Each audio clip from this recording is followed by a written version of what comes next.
Bonjour à tous, c'est Malik Kali du blog Écrivain en devenir. Je vous souhaite la bienvenue dans cette vidéo où je me trouve aujourd'hui avec Laure Gerbeau qui est blogueuse du blog Osez écrire votre roman.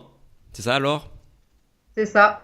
Euh, et qui est aussi donc auteur de deux romans. Le premier, c'est Racines mêlées que tu as publié chez un auteur conventionnel. Tu as été primé pour ça.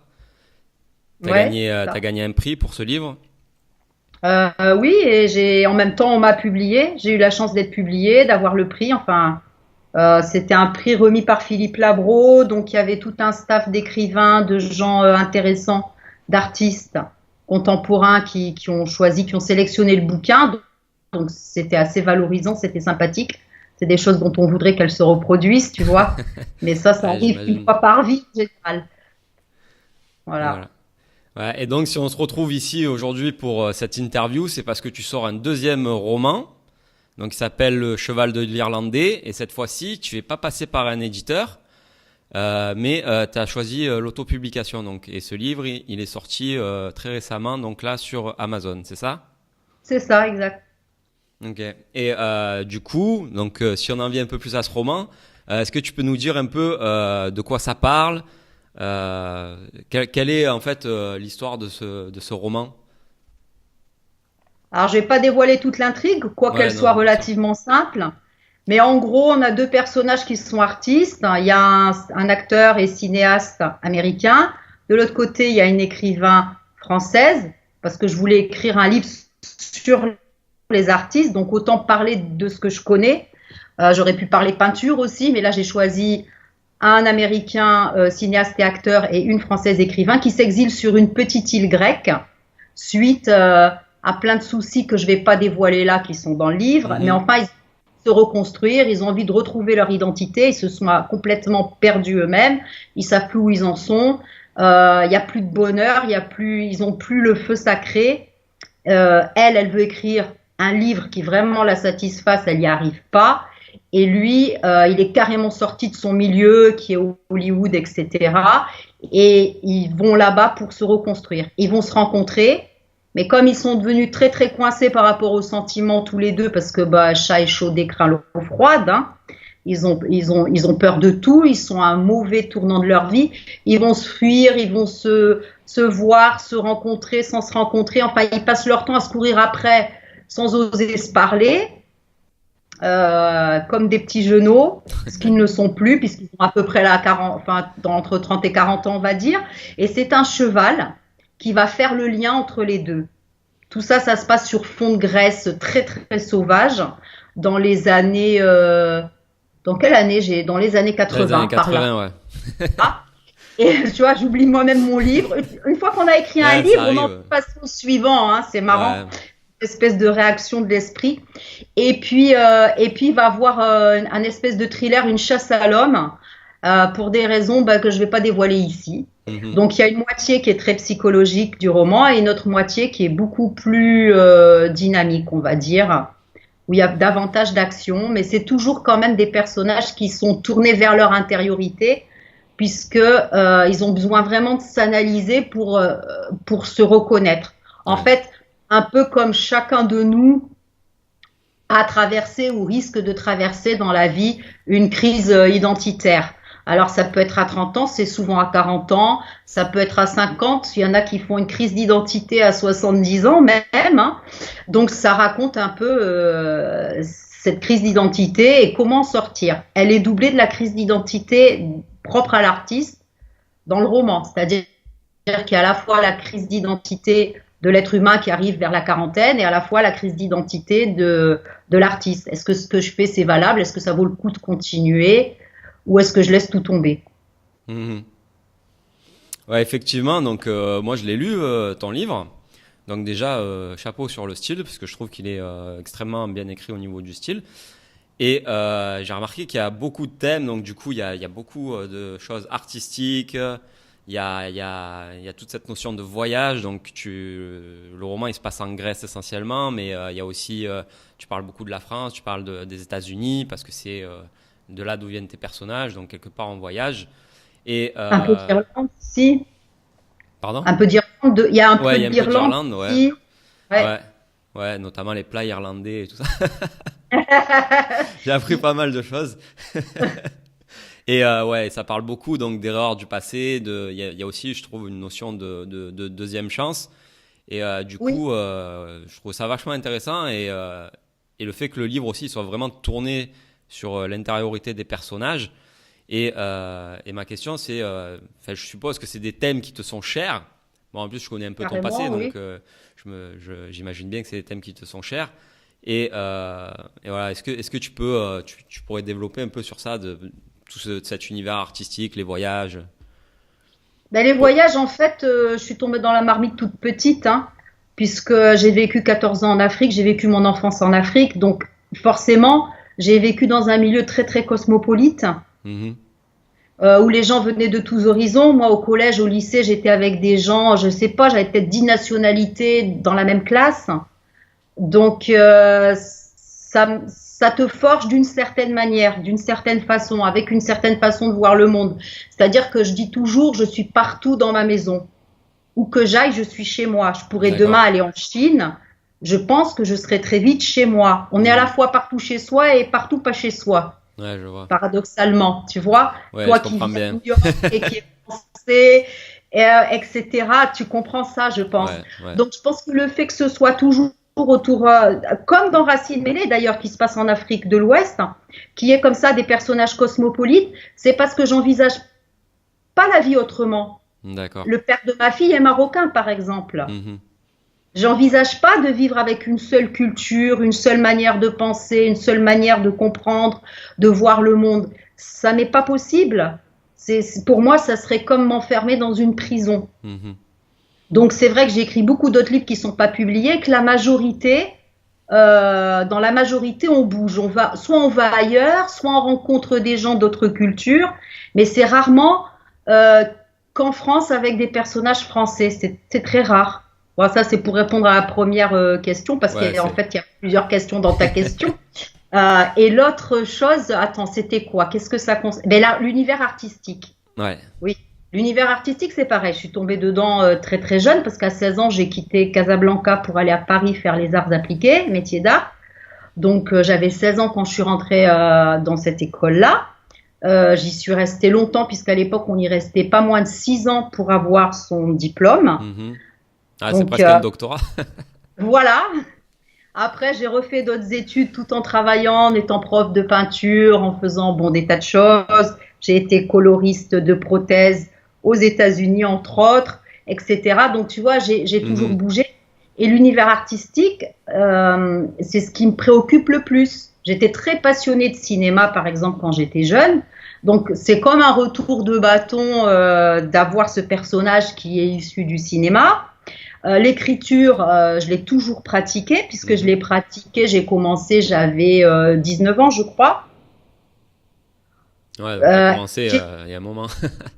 il y a un moment, et j'ai toujours eu envie d'écrire quelque chose autour du problème de la création artistique, Mhm. parce que je trouve qu'il y a très, très, très peu de livres, Ouais. quasiment rien autour de ça, ou alors des livres théoriques, qui sont pas toujours écrits par des artistes par-dessus le marché, Mhm. et qu'il y a très peu de romans qui parlent de ce que c'est que vivre la création, ce que c'est que l'intériorité d'un artiste, quelles sont les questions qui se posent, quelles sont ses problématiques, quel rapport ça donne pour lui avec le monde, Mhm. parce qu'avoir des problèmes artistiques, c'est avoir un rapport aussi différent au monde.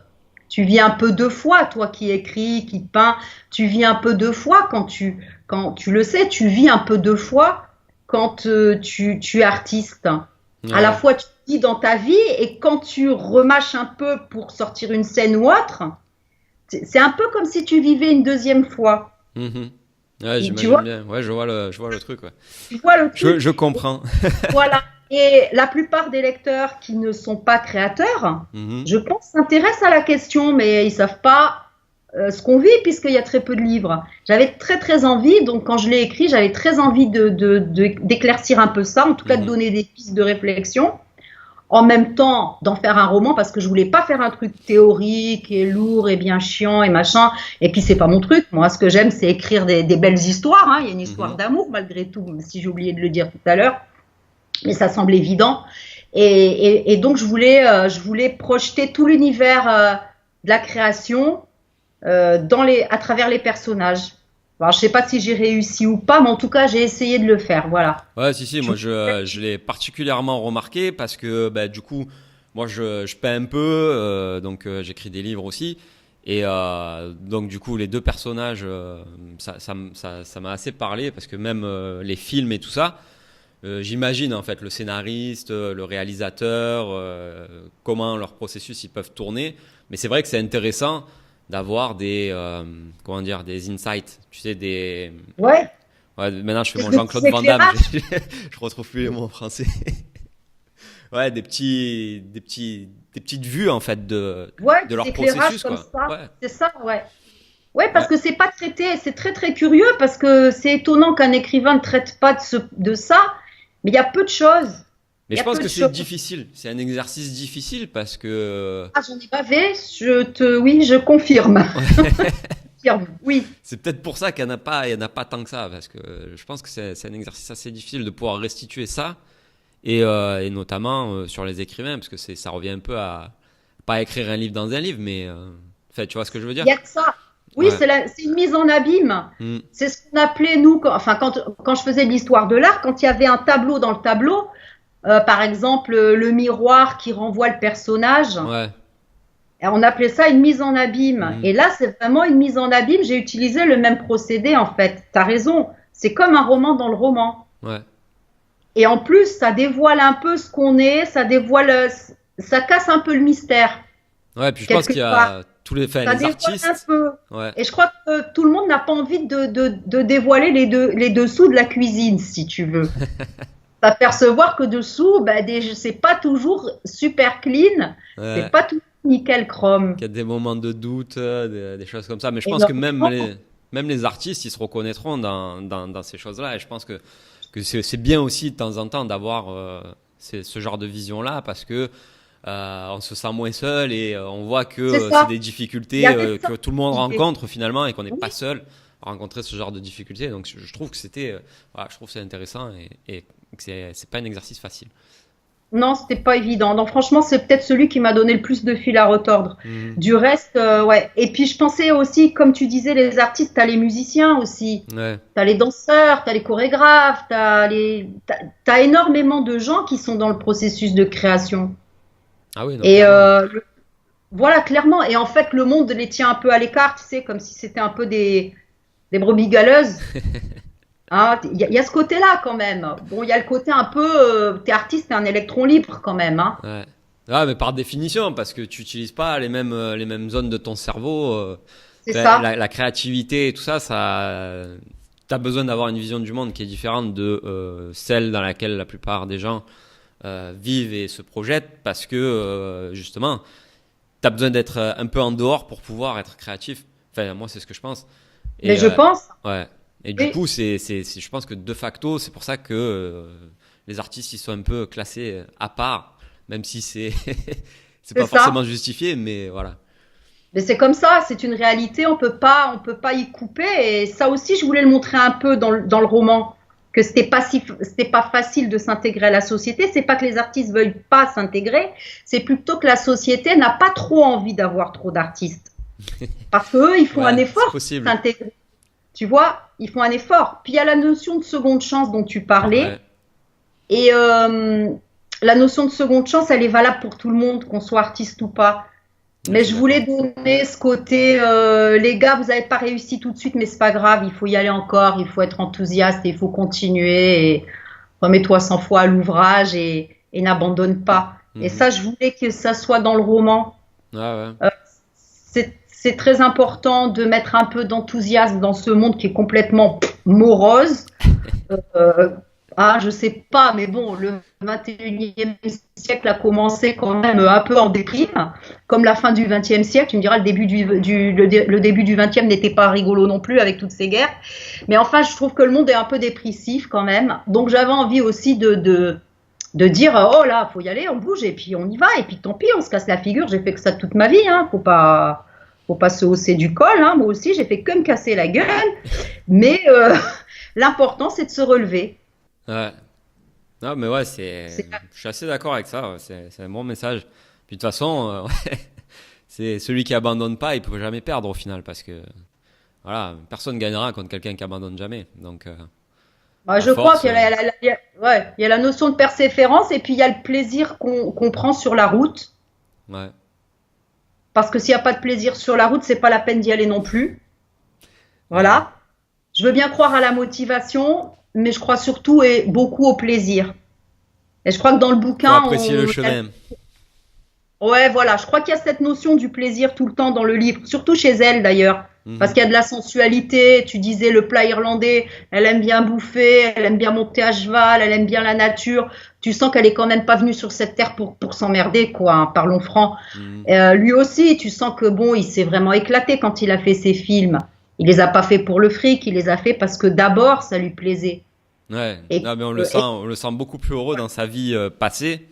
Enfin, sans révéler le livre, mais avant qu'il y ait un voilà, événement qui tu le le détruise, traumatises. on va dire. Ouais. Voilà. Et mais après, ouais, on sent qu'il essaie de se reconstruire, mais qu'il a de grosses difficultés quand même, lui, par Ouais, rapport il y à elle. arrive. Ouais. Mais voilà, mais ils sont quand même leur motivation à eux, c'est pas de se dire faut que j'y aille, faut que je fasse, c'est de trouver d'essayer de retrouver du plaisir sur la route qui va donner la motivation en Mhm. fait. Voilà.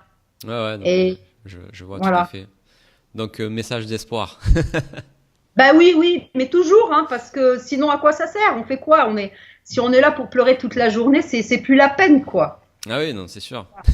On traverse tous des phases de la vie qui sont pas évidentes. Euh, mais il y a toujours des petits plaisirs et il faut les prendre.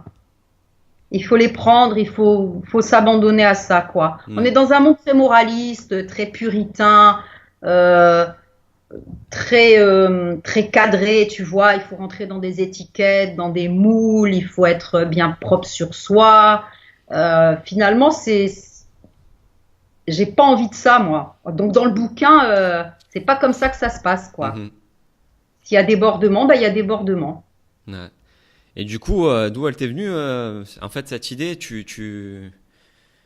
enfin, dans le sens, ce que je voudrais savoir, c'est plus ou moins quel est ton processus créatif. Et du coup, est-ce que cette idée, par exemple, elle t'est venue il y a très longtemps et tu l'as seulement mise en place longtemps après? Ou est-ce que tu as planifié ton roman? Est-ce que tu l'as écrit vraiment à l'instinct?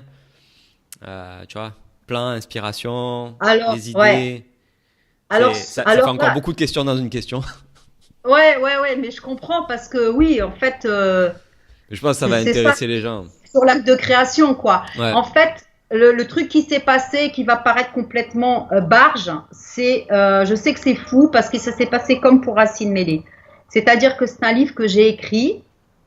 Le cheval de l'Irlandais, je l'ai écrit l'année de mes 29 ou 30 ans. D'accord. C'était ma crise de la trentaine à moi, certainement, ce livre. Voilà. Et je l'ai remanié Mhm. et je l'ai abandonné. Ben, suite à maladie, bon, je vais pas faire le topo de ma vie, mais j'ai été très longtemps malade, non diagnostiquée, non soignée.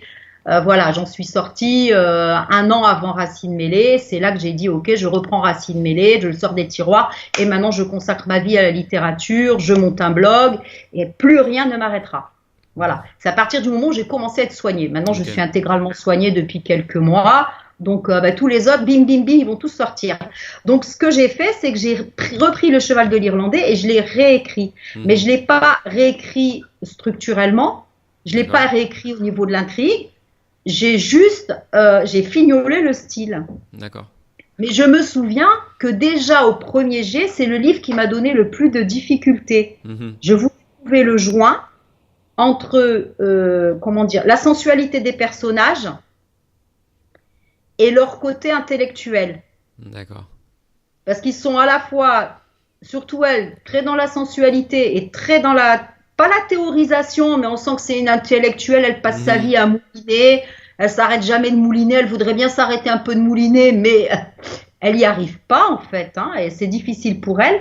Et je voulais trouver un joint où on sente aussi la nature. Ouais. Tu vois, la sensualité de la graisse, tout ça. Et j'ai eu un mal fou à trouver le style. Alors, D'accord. je n'ai pas fait de plan avant. Mhm. Je l'ai écrit au fur et à mesure à la volée. Ok. Il m'a posé donc des problèmes de structure à un moment donné parce qu'il y a un décalage de quelques jours entre, puisque pour la personne qui l'a pas encore lu, il faut expliquer qu'il y a elle qui écrit à la première personne, lui qui écrit à la première personne, Ouais. et que ça s'intercale comme ça pendant tout le roman. Ce sont deux journaux, en Mhm. fait. Donc je pense qu'on suit très bien parce que les styles de lui et d'elle sont très différents. Ouais, Et ben, après, c'est juste qu'on est surpris un peu au début parce qu'on s'attend pas à ça. voilà, Deux bien styles à la sûr, première personne. j'imagine. Ouais. Alors ça a posé des problèmes aussi au niveau de trouver les styles et le ton de Mhm. chacun pour qu'à chaque Pour être fois bien on comprenne distinctif. tout de Ouais. suite qui parle, qui est là. Ça m'a donc posé des problèmes de structure. Donc euh, je, je fonctionne comme ça, je suis organique. Je ne sais pas penser un livre jusqu'à la fin avec sa fin déjà écrite. D'accord. C'est-à-dire que si je connaissais la fin de mon livre, je ne l'écrirais plus. Ça m'ennuierait tellement que je ne pourrais plus l'écrire. J'ai Ah oui, besoin ok. de la surprise. J'ai besoin, quand j'écris, de me surprendre. J'ai besoin, j'écris 10 pages ou 4 pages, peu importe. Je relis, je dis, waouh, c'est toi, c'est quoi ça? D'où ça sort? D'où ça vient?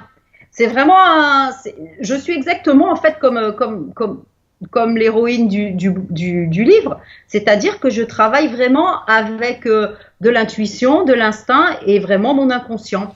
Ok. Donc Après, tu fais comme Stephen King. Tu te laisses porter et après tu réécris. Et après, je retravaille. Et c'est là que les ennuis viennent. Évidemment, là, tu as des problèmes. Parce que tu n'as pas prévu, tu n'as pas structuré. Ouais. Si je pouvais faire la même chose en structurant à l'avance, je pense que je le ferais, honnêtement. Parce que ça m'éviterait bien des soucis. Mhm. Mais en même temps, ça me permet de trouver des finesses, des petits trucs, des choses qui me seraient difficiles à trouver dans le cadre d'une structuration déjà pensée à l'avance. D'accord. Mais t'as Ça déjà laisse la testé porte la ouverte. structuration? J'arrive pas. Je peux pas écrire je peux pas, même pas faire comment t'expliquer? Je ne peux pas, si moi je sais la fin du roman, je ne Mhm. l'écris pas. Ok. Je peux peut-être structurer une moitié de roman, puis après peut-être faire la deuxième. Ouais. Mais ça met tout d'un coup. Parce que D'accord. je ne veux pas que la fin me soit dévoilée. Ok. Ok. Je ne Ok. veux pas de la fin. La fin, je la sais aux trois quarts du livre, je commence à me douter d'où on va. Mhm. En fait, je veux ressentir l'errance de mes personnages. J'ai besoin de ressentir leurs problèmes, leurs soucis, leurs angoisses, leurs doutes. Si je sais à l'avance, j'ai beaucoup plus de mal à me mettre dedans. D'accord. Je le vis en fait en temps réel. Après, de quoi vient un roman? Ça vient de rien. Hein. Un film, un truc, une image, et d'un coup, paf, j'ai une vision d'un personnage dans le cerveau. Là, ça passe Mhm. comme un flash. Hein. C'est un satori, comme disent les Japonais. Ça passe comme un flash. Et là, je dis, attends, là, il faut que je m'arrête. Là, il s'est passé quelque chose. Et je sais qu'il s'est passé quelque chose. Ça peut aussi venir sous la forme d'un titre. Je peux avoir un titre de roman. J'ai un carnet où il y a tous les titres de romans à écrire. Mhm. Dedans, je ne sais pas ce qu'il y a. Hein. Dedans, je ne sais pas ce qu'il y a, mais il y a les titres. Donc D'accord. le titre, il y a quelque chose pour moi, mais c'est tout dans l'inconscient. Ouais, En ouais. fait, tout mon job, à moi, c'est d'extirper ce que j'ai dans l'inconscient. Tout se prépare en deçà, en dehors de moi, en grande partie, et moi, mon job, c'est d'aller pêcher. C'est de faire la bonne pêche. Ouais, je suis d'accord avec ça. Ça peut être aussi, tu le ressens aussi, ça. Ça peut être aussi, des fois, ce sont des mots qui viennent tout seuls. Je suis là, je fais n'importe quoi. Hein. Je prends ma douche. D'ailleurs, souvent, les grandes idées, c'est sous ma douche. Je ne sais pas pourquoi. Le matin, sous la douche. Mais L'eau, je c'est pense fidèle au cliché, ça. Moi, ça m'arrive pas ouais, souvent sous la douche.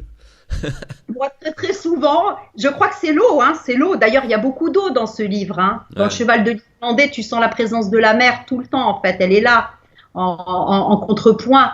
Et cette eau, pour moi, je sais pas, hein, je suis signe d'eau. Peut-être que c'est ça, j'en sais rien. Je sais pas si Peut-être. c'est des bêtises ou pas, mais je suis signe d'eau. En tout cas, très souvent, ce sont des phrases qui viennent. Alors là, tu sors vite de ta douche. Hein, tu t'arrêtes tout à faire cessante et tu notes. Parce que ça peut être 3 phrases, mais des fois, c'est 10 pages qui viennent d'un coup. Et je m'arrête, je lis et je dis, ça y est, t'as un roman. Ça y est, je sais que c'est un roman. Et en fait, ça peut venir comme ça. Donc le processus, je ne le maîtrise pas. Je ne suis pas quelqu'un qui va me mettre tous les jours à heure fixe à la table et me dire, aujourd'hui, tu vas nous pondre. Non, ça ne marche pas. Par contre, je peux me mettre, si je veux, à heure fixe tous les jours à la table, à partir du moment où je décide soit que je réécris, c'est-à-dire je refais les jets successifs, le travail d'écrivain, le job, là on est toujours dans l'inspiration, mais on est aussi dans la structure, dans la recherche d'un style, d'un ton, etc.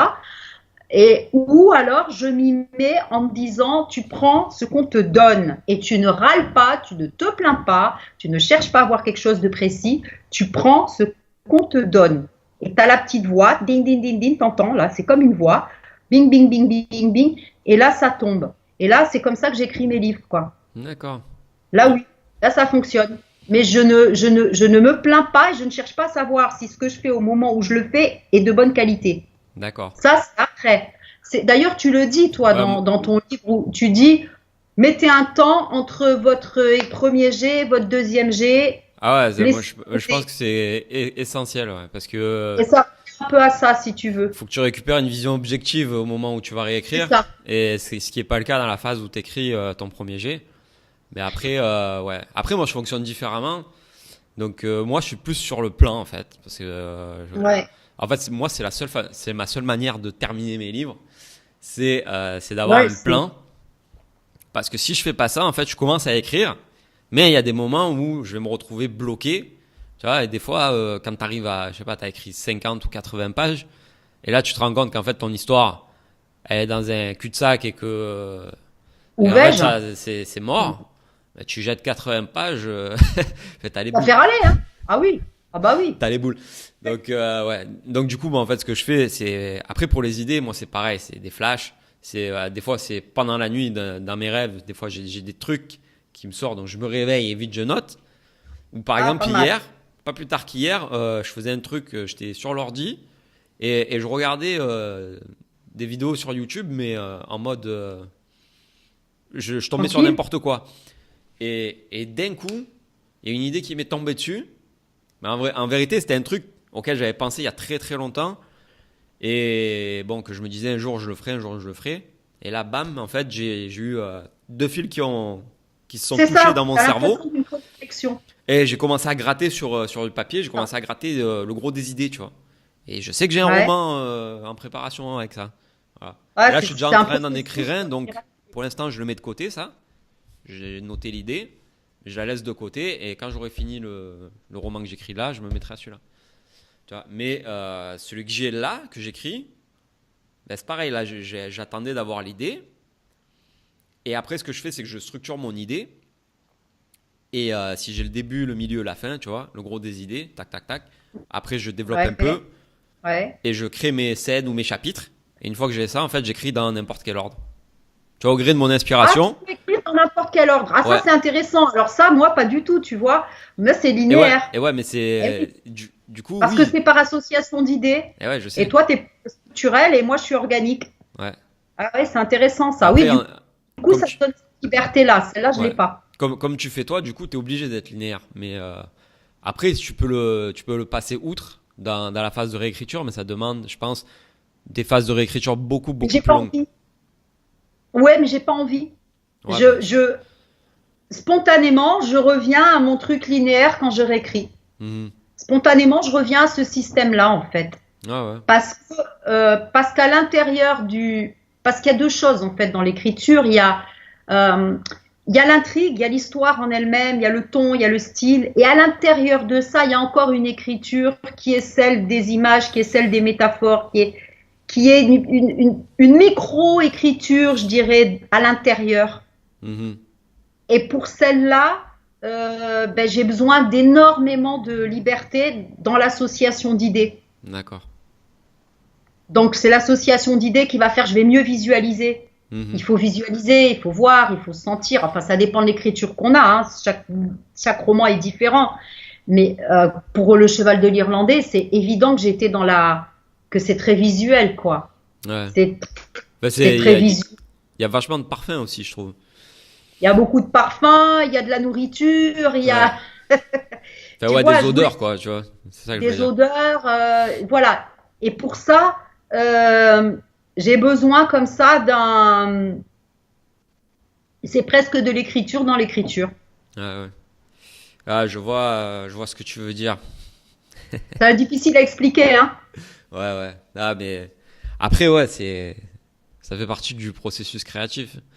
Mais bon, ouais, c'est intéressant. Parce que moi, je peux pas, en fait. Si j'ai pas cette petite trame, c'est, mais tu sais, en fait, c'est pas non plus une prison, tu vois. C'est assez Non, libre. j'ai pas l'impression. Je crois que ça te donne de la liberté. Ouais, C'est ta tu restes liberté. libre, hein. Et moi, c'est différent. Mais je crois que mon processus d'écriture, en fait, d'association d'idées, Mhm. il est dû au fait que j'ai appris la créativité au travers des arts appliqués, de la peinture. Ouais.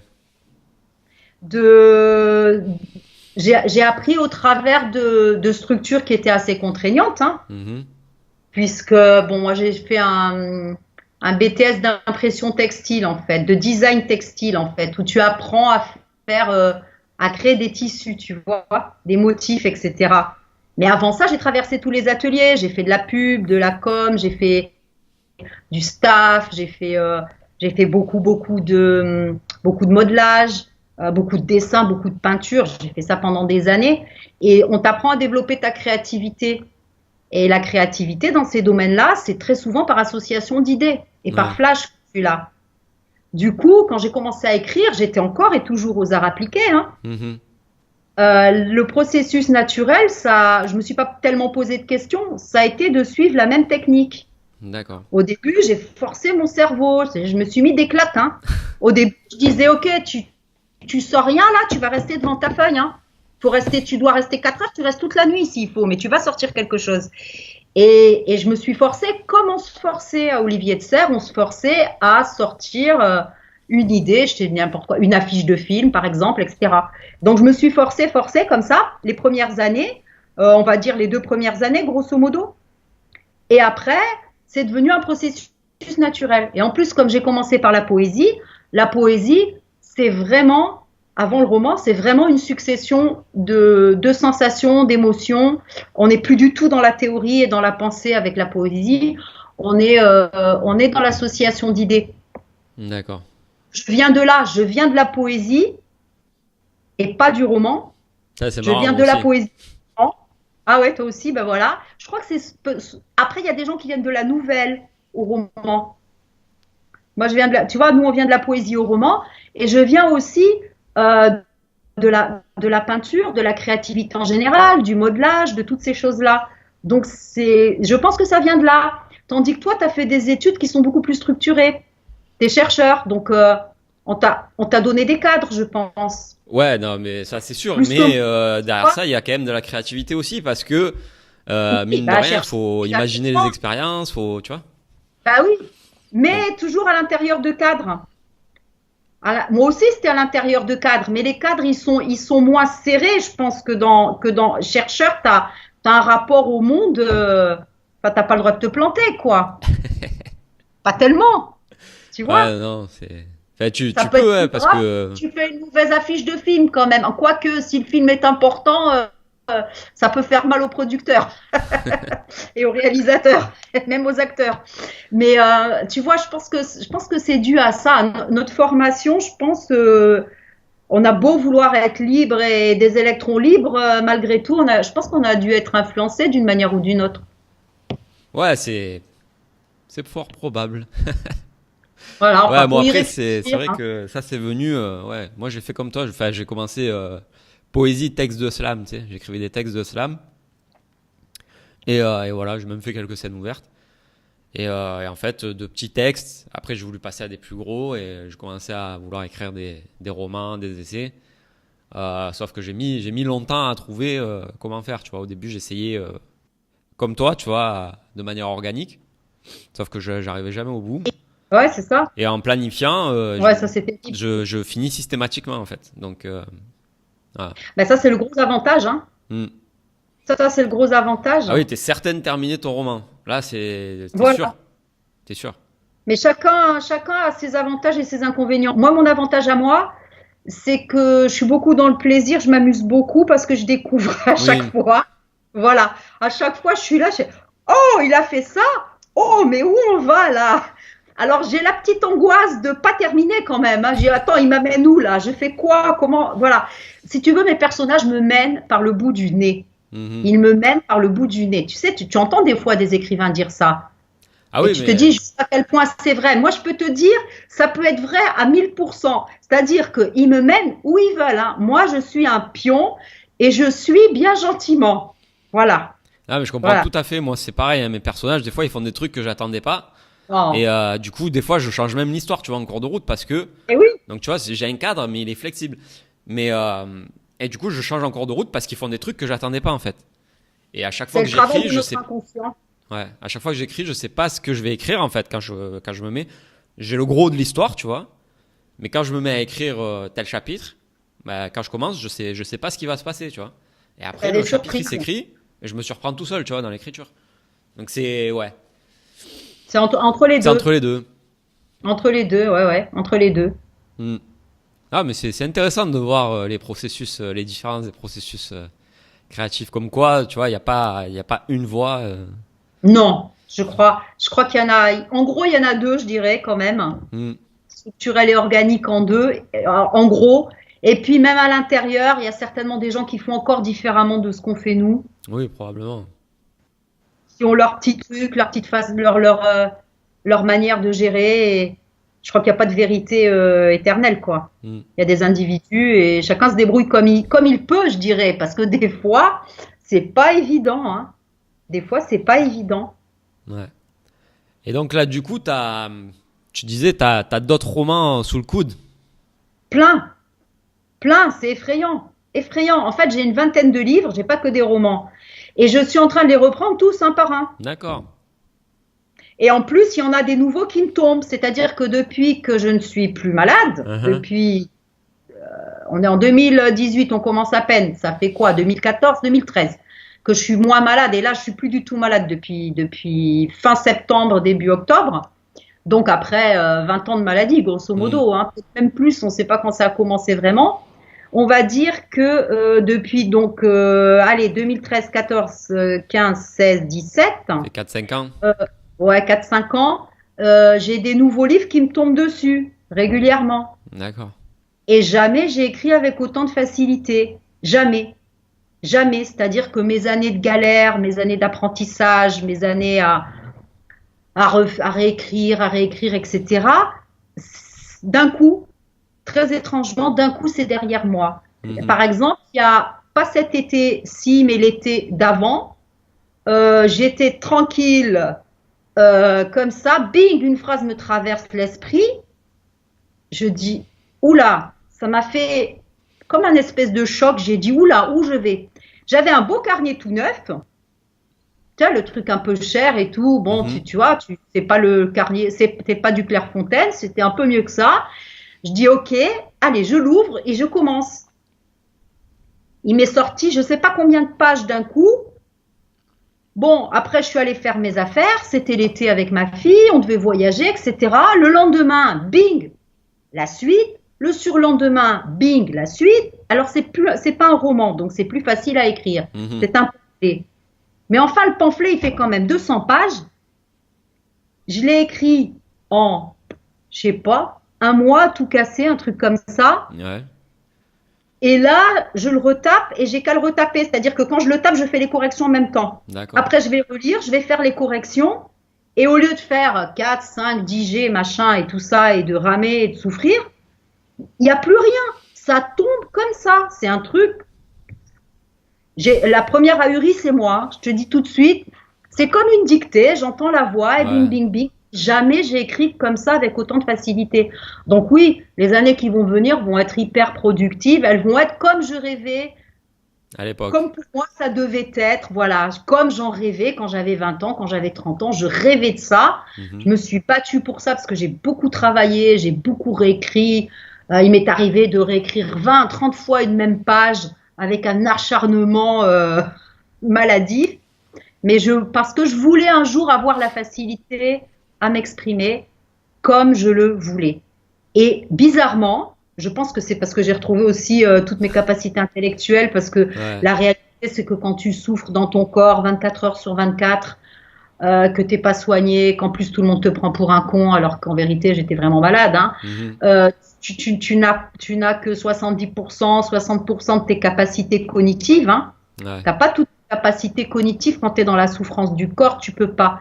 Maintenant, non, tu peux pas. Et maintenant que j'ai 100% ou 90%, on va dire, de mes capacités, ben, ce que je voulais est en train de se réaliser. Alors, c'est vrai que je suis en train de vivre un grand moment de ma vie quand même, il faut le dire. Voilà. Ah oui, c'est cool. C'est vrai que c'est un grand, grand moment pour moi, un grand moment très tardif, pas du tout comme je l'avais prévu, pas du tout comme ça aurait dû se passer, mais le moment est là. Donc, bon, bah, il faut en profiter, hein, parce qu'on ne sait pas jusqu'à quand ça va durer. Ah oui. Donc, tendance à mettre les bouchées doubles, si tu veux. Donc, plein de nouveaux livres à venir en perspective. Carrément, ouais. Pamphlets, pièces de théâtre, recueils de poèmes, romans. On n'arrête plus la machine maintenant que, tu vois, voilà. Ah, t'es comme moi, tu touches à tout. Tous les domaines, oui, trucs j'adore. différents. J'adore. Vraiment, c'est passionnant l'écriture. J'ai pas envie du tout de me contenter. Tu vois, le mot m'est venu naturellement de me contenter d'un monde et d'un univers. Ouais, mais je comprends tout à fait. Je suis pareil. Moi, j'aime bien aller un peu de partout, explorer des trucs. Et j'aime bien cet attrait de la nouveauté aussi. Et j'aime bien me tester. Et du coup, je trouve que c'est bien de taper un peu partout, d'essayer, de voir. Parce que se cantonner à une seule chose, peut-être qu'on passe à côté d'autres choses. Où on serait meilleur peut-être. Où on serait meilleur, ou on Parce qu'on espérait sait pas, plus aussi.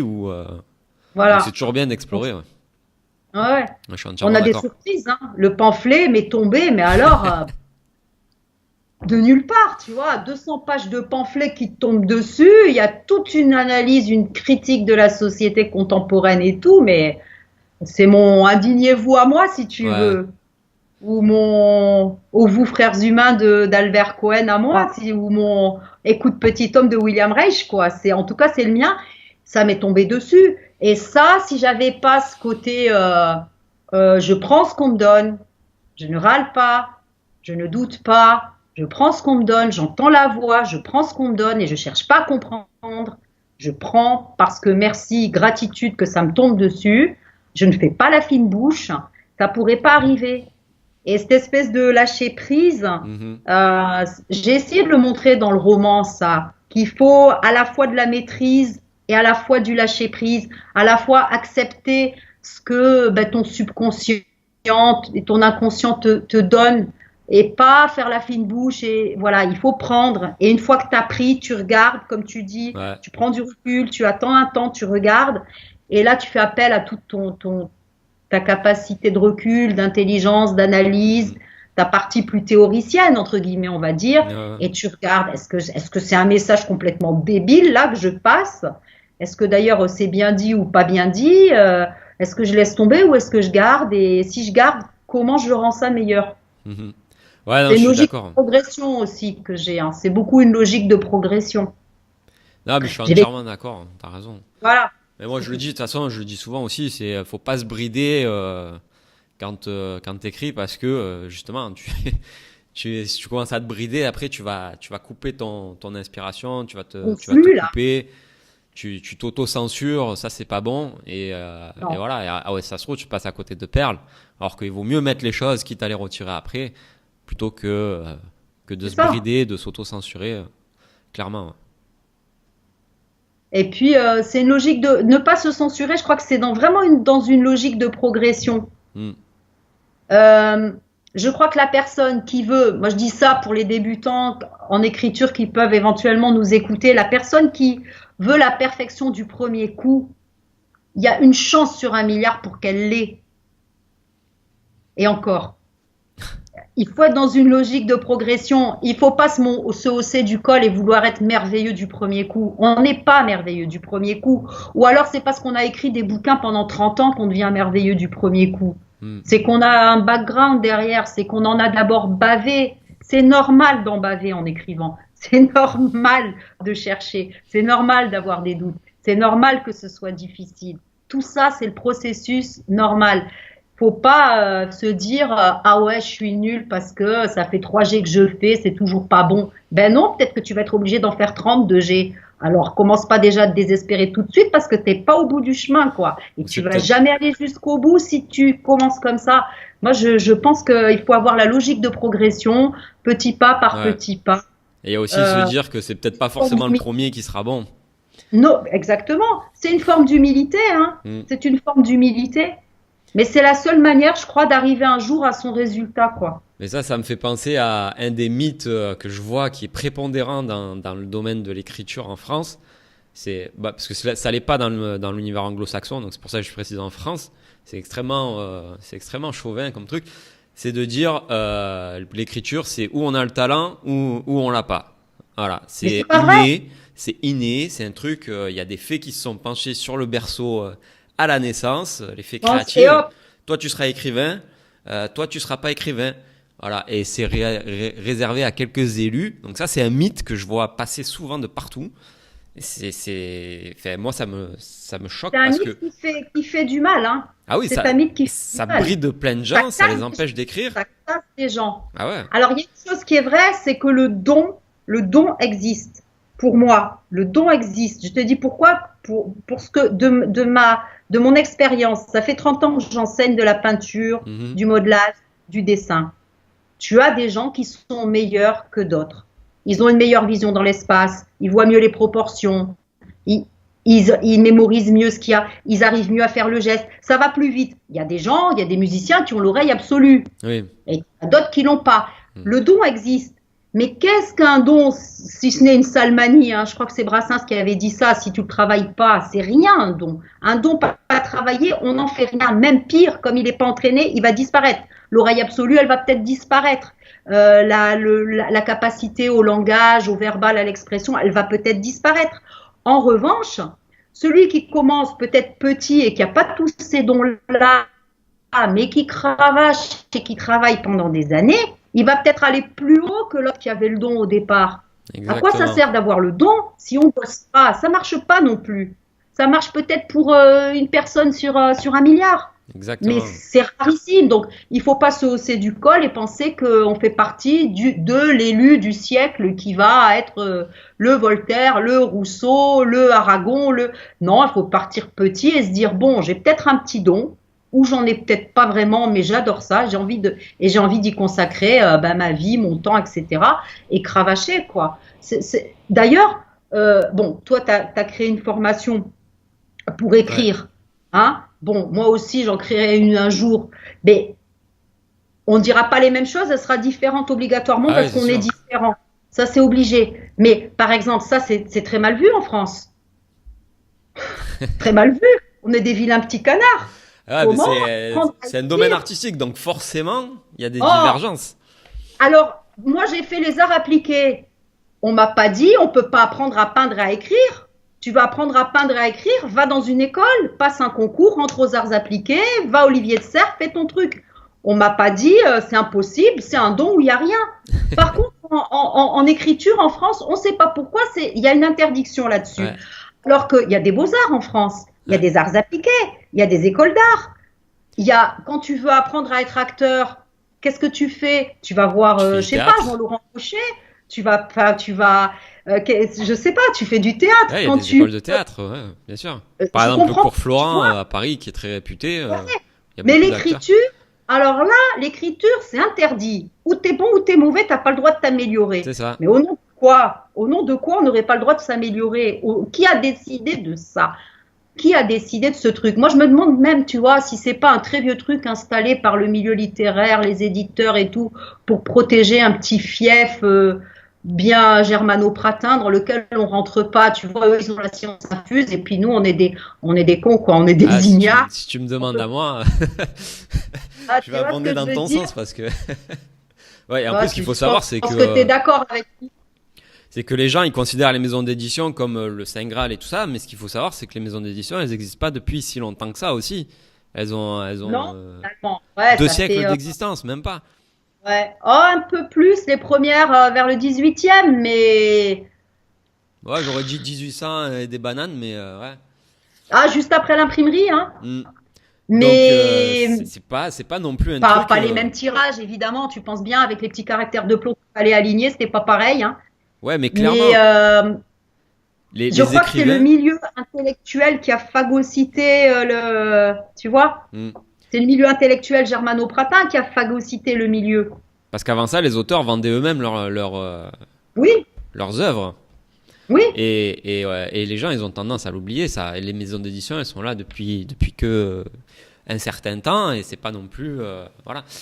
Alors que les gens maintenant, pour eux, c'est la panacée, c'est l'éditeur. Et si t'es pas édité chez un éditeur, tu n'es pas un vrai auteur. Et en auteur, plus, il te faut le talent inné, sinon tu ne peux inné. pas être Ça, c'est un écrivain. truc, voilà. Ça ne s'apprend pas. Ouais, ouais, ouais. Mais non, mais tout Non, mais j'en s'apprend. rigole parce Tout que ça me ça. rend fou ce truc. Voilà. Après, tu feras pas un génie tu feras pas avec un âne, tu vas pas faire un cheval de course non plus, hein. Tu peux toujours le faire travailler, tu l'auras pas non plus, hein. L'âne, il deviendra jamais un étalon, hein. On est bien d'accord. Ah oui, non Mais mais l'étalon, s'il n'est pas entraîné, ne deviendra non plus jamais un étalon. ouais. Mais aussi, à force de travail et de sérieux, quelqu'un qui part plus bas que les talons, Ben, et peut-être il si va le les talons, dépasser, hein. lui, il se contente de sourire et de se promener au lieu de travailler encore plus, Il faut l'entraîner. et ben à la fin, sur l'hippodrome, celui qui a mis le plus de travail, je peux te dire que c'est lui qui finit en tête de course. Mais oui, mais c'est tout le problème. Ben parce que le monde anglo-saxon, si tu veux, il a cet esprit toujours d'excellence, d'aller vers le meilleur, de se surpasser, etc. On est très différents ici, hein. Et eux, ils ont La- des écoles d'écriture. Ils ont Ben oui, plein de cours, des écoles depuis des années et des ils ont des années. cours de creative writing. Ouais. Parle de creative writing ici, tu te fais écharper, hein. Writing 101 aussi. Ah, ben, Les ici, tu te cours, fais écharper. et ils ont tous les niveaux. Cours pour débutants, ils ont des trucs pour les scénaristes, ils ont des trucs. Il y a des écoles et tout pour ça. Alors qu'en France, il y a une école maintenant, et bon, c'est limite confidentiel, quoi. Et Ben, ça c'est fait ça. que Oui, quelques années qu'il y a cette école. Qu'on commence à se dire, ah oui, peut-être qu'on peut enseigner l'écriture. Bon, après, il y a des cours, il y a des ateliers créatifs et tout ça. Ça, je dis pas, mais bon, ça reste, tu vois, ça reste underground, ça reste pas officiel, ça reste. ça reste underground. Et en plus, les ateliers créatifs, je suis pas sûre qu'ils soient tous de très bon niveau, hein. Ouais, et en plus, je suis pas sûr que quand tu veux écrire un Parce qu'il roman, ce soit ça qui va vraiment faire la différence, tu vois. Alors que si vraiment Parce que c'est pas branché roman. Il Ouais. faudrait qu'il soit spécifique sur ce plan-là. C'est un petit peu trop Non, mais c'est passe-temps, des trucs loisir, créatifs, machin. donc pendant une heure, tu vas faire, tu vas faire de la créativité sur une feuille, Voilà. mais Mais tu vas pas écrire un roman, ça c'est sûr. non, voilà. Est-ce que Je dis c'est pas que c'est pas bien, hein. axé? Non, c'est bien. C'est mieux que C'est rien. déjà une première ouverture déjà. Voilà, c'est mieux que rien. Voilà. Il faudrait, comment dirais-je, d'ailleurs, j'ai créé un truc là-dessus qui est dans les tiroirs, qui est pas bien fini par rapport à ça, c'est-à-dire inventer des jeux d'écriture, mais dans le but précis de faire avancer l'écriture de roman de la personne. Mhm. Ça, c'est dans mes cartons. Je sortirai un jour. Parce que l'idée, parce que tu sais que je suis dans la notion, pareil, hein, la progression, pour moi, la motivation, c'est le plaisir, hein. Moi, me fouetter en me disant tous les matins, faut y aller, ça marche pas. Moi, si je m'éclate pas, c'est pas la peine. Donc, de mettre la notion comme ça de ludique, tu vois, Mhm. mais dans un but défini. Et le but défini, c'est de progresser dans Ouais, l'écriture de. j'imagine. En fait, tu bâtirais ton truc pour faire en sorte que chaque étape, finalement, chaque étape du jeu Les amène créatif quelque te part. conduise vers ton roman, Voilà. finalement. C'est Ouais, c'est ça, une que bonne la idée. Ouais. personne, elle puisse s'en servir de ces jeux-là pour développer son Ouais. roman. Mhm. Voilà, ça c'est un Ouais, truc c'est que une j'ai bonne en idée. tête. J'ai posé des bases. J'ai posé des bases, mais il n'y a pas longtemps, hein, il y a peut-être 10-15 jours, ça m'a traversé l'esprit dans un parc, tu vois. J'étais là avec ma fille qui jouait, et puis j'étais là sur le banc, et puis tout d'un coup, bing! Alors, qu'est-ce que tu fais? Tu prends ce que tu as. J'avais le portable, donc c'est pas très Ouais. pratique pour écrire, mais j'ai pris les premières notes, et j'ai une idée d'un truc comme ça, tu vois. Mhm. Parce que le jeu d'écriture pour le jeu d'écriture, il peut te faire progresser, certes, Ça, c'est bien. C'est un premier truc contre. Je suis pas du tout contre. Au contraire, je trouve que c'est bien. Hein. Ah oui, J'en non, c'est propose bien, c'est bien, même c'est bien. sur mon blog. Mais après, si on pouvait structurer justement pour amener à Mm. avoir un, tu vois, un linéaire complet Ouais. jusqu'au roman entier, franchement, ce serait génial. Mm. Mais enfin bon, avant que je le sorte, il y a du boulot, mais voilà, c'est Mais un truc j'imagine bien le truc, tu vois. Je pense que moi, c'est une ça bonne idée, ouais. m'a, Mm. voilà, J'imagine bien le truc et effectivement, ouais, ça peut être un truc très très sympa à voilà. faire.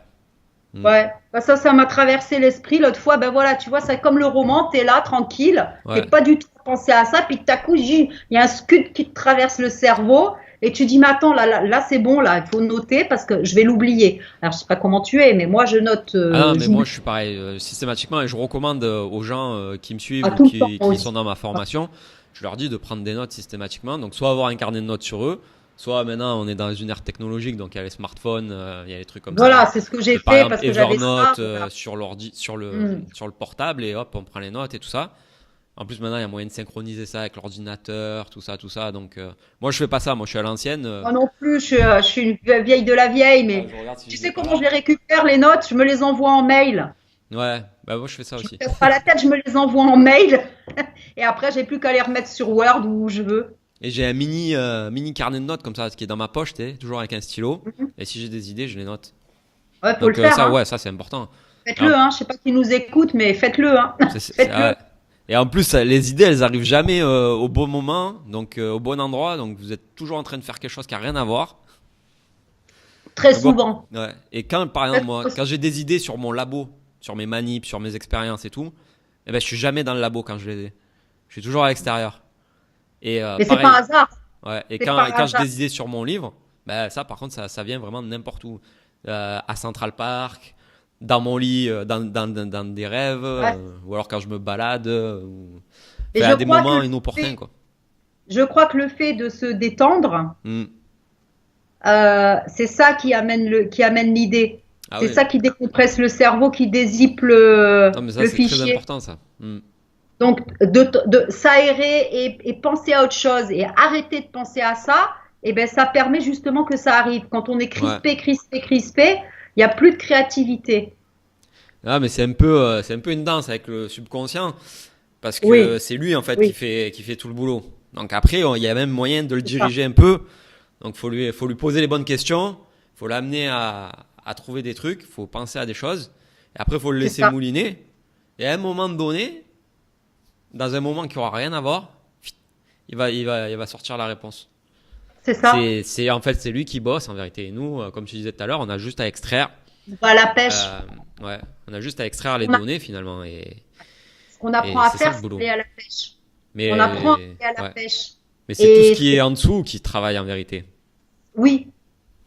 Alors, si tu nourris ce qui est en dessous en lui donnant des bonnes choses, moi, c'est ce que je dis tout C'est le ça. temps sur le blog, c'est lisez de la bonne littérature, voyez des films de qualité, promenez-vous, voyagez, ayez des amis de qualité, ne Mm. fréquentez pas n'importe qui, ne faites pas n'importe quoi de votre vie. Sinon votre subconscient, il va être nourri, tu m'excuses, s'il est nourri de merde, il va régurgiter de la merde, c'est tout. Ouais, Voilà, c'est tout. Et si tu le nourris au caviar, il va régurgiter du caviar. Hein. c'est vrai. C'est basique ce que je dis. Hein. Je sais que je le dis de manière grossière exprès pour bien pénétrer les esprits, mais Oui, c'est sûr je qu'entre crois le que caca et le c'est caviar, fondamental. ça commence par K, mais c'est différent.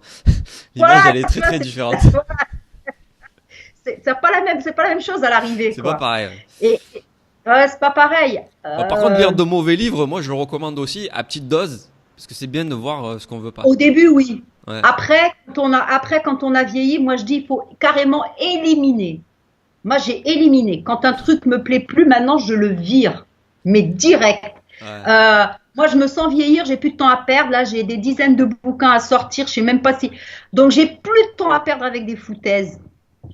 Voilà, moi ça y est, c'est fini. Par contre, je l'ai fait. Ça peut encore m'arriver de jeter un œil. Je le jette en diagonale, tu vois. J'y Ouais, reste, ouais.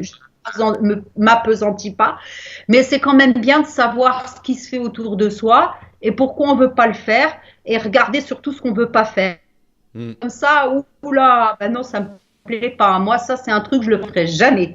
Donc, c'est quand même bien d'avoir un Mais après, une fois que tu sens vraiment que tu tiens ton truc, blanc, terminé. Moi, Ouais. je suis radicale dans mes lectures maintenant. Je veux que du très très bon, je veux du meilleur que ce que je fais. Je veux meilleur que moi. Pourquoi? Parce que c'est le meilleur qui va me pousser, moi, à essayer de me dépasser. Mm. Ouais, et puis Sinon, si mine je de rien, prends, les lectures, tu t'imprègnes, hein. C'est mais comme ça que énormément, tu. c'est fondamental. Ouais. Il y a quelqu'un qui m'envoyait de l'autre fois un commentaire très étonnant, tu sais, dans les commentaires sur le blog, Mhm. qui me disait, et qui avait une très belle langue en plus, hein, qui s'exprimait bien, donc la langue était belle, on voyait que c'était quelqu'un qui avait l'habitude de manier les mots, et qui me disait, oui, mais là tu dis un truc, c'est faut lire, il faut lire de la bonne lecture, mais moi je crois qu'un auteur, il peut écrire des très bons livres, d'excellents livres, sans lire. Je t'avoue que ça m'a séché sur le coup. J'ai eu du mal à répondre. J'ai dit, mais attends, Après, euh, ça c'est comme un dépend. musicien qui écouterait pas de musique, quoi. Et ça me semble, tu deviens, si, je veux dire, Mozart aurait pas été Mozart s'il n'y avait pas eu Haydn, si, enfin, Oui. Non, tu mais fais par partie exemple, d'une succession aussi dans le temps. moi je dis que c'est Tu possible, peux, mais que si, par exemple, t'as lu quand même des livres, mettons, t'as lu des livres, t'as arrêté de lire pendant 10 ans. voilà, Mais avant, t'as lu des livres, t'as lu t'as des livres. énormément, t'es nourri Ben déjà. là, oui, effectivement, tu peux t'en sortir, tu peux écrire des livres. Mais si t'as jamais lu un livre de ta vie, ouais, c'est compliqué parce qu'il faut quand même que t'aies un référentiel sur les codes. Tu vois ce que je veux dire? Sur les À codes minima. et puis tu t'inscris à un moment donné du temps. Alors peut-être que ça vient du fait que j'ai fait beaucoup d'histoire de l'art de par ma formation, mais tu t'inscris à un moment donné d'un genre. Et ce Ouais. genre, si c'est le roman, tu, si tu veux écrire comme on écrivait au XVIIe siècle ou XVIIIe siècle, tu peux faire par exemple un roman historique, mais il va falloir trouver le moyen de le donner le truc. Mm. Tu vois, en plus sans vouloir être spécialement c'est pas de faire un truc à la mode, c'est pas ça que je veux dire, mais tu es inscrit dans un temps avec le vocabulaire de ton époque, avec la manière de penser de tes contemporains et tout. Il faut quand même aller les voir les écrivains. Ouais, après, tu peux essayer d'écrire des choses intemporelles aussi. Mais Mais même pour écrire des choses intemporelles, il faut avoir lu des auteurs intemporels pour ah, mais ça, je savoir suis ce que d'accord. c'est. Oui. Qu'est-ce que ça Mais veut dire intemporel quand tu as pas lu des auteurs intemporels? ah, mais je suis Quand d'accord. si tu Ce as que je te lu dis, trois livres si dans ta vie tu et peux que ne tu pas crois. avoir lu pendant 10 ans, mais il te faut avoir lu. Mais il te faut avoir lu. Ouais. Donc ça m'avait séché, quoi. Je dis, mais attends, mais comment le gars, il peut penser qu'il va écrire un roman extraordinaire, parce que c'était un peu, tu vois, ce qu'il voulait dire quelque part, Mhm.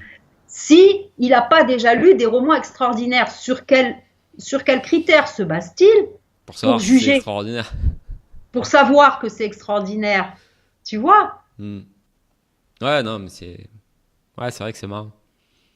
Après, bon, Enfin, moi, je suis toujours. Tu sais, dans les défis, les trucs comme ça, je me dis, oui, c'est jouable. Mais pas de rien. De toute façon, tu pars jamais de rien. Et mais en tu peux plus, pas. tout ce qui a déjà été. Fait, à mon sens, toutes les idées, elles ont déjà été Mais traitées. complètement. Elles existent. Et après, c'est juste, tu regardes. Ce qui diffère, c'est comment tu agences les idées, les fils que tu connectes, les choses que tu travailles ensemble.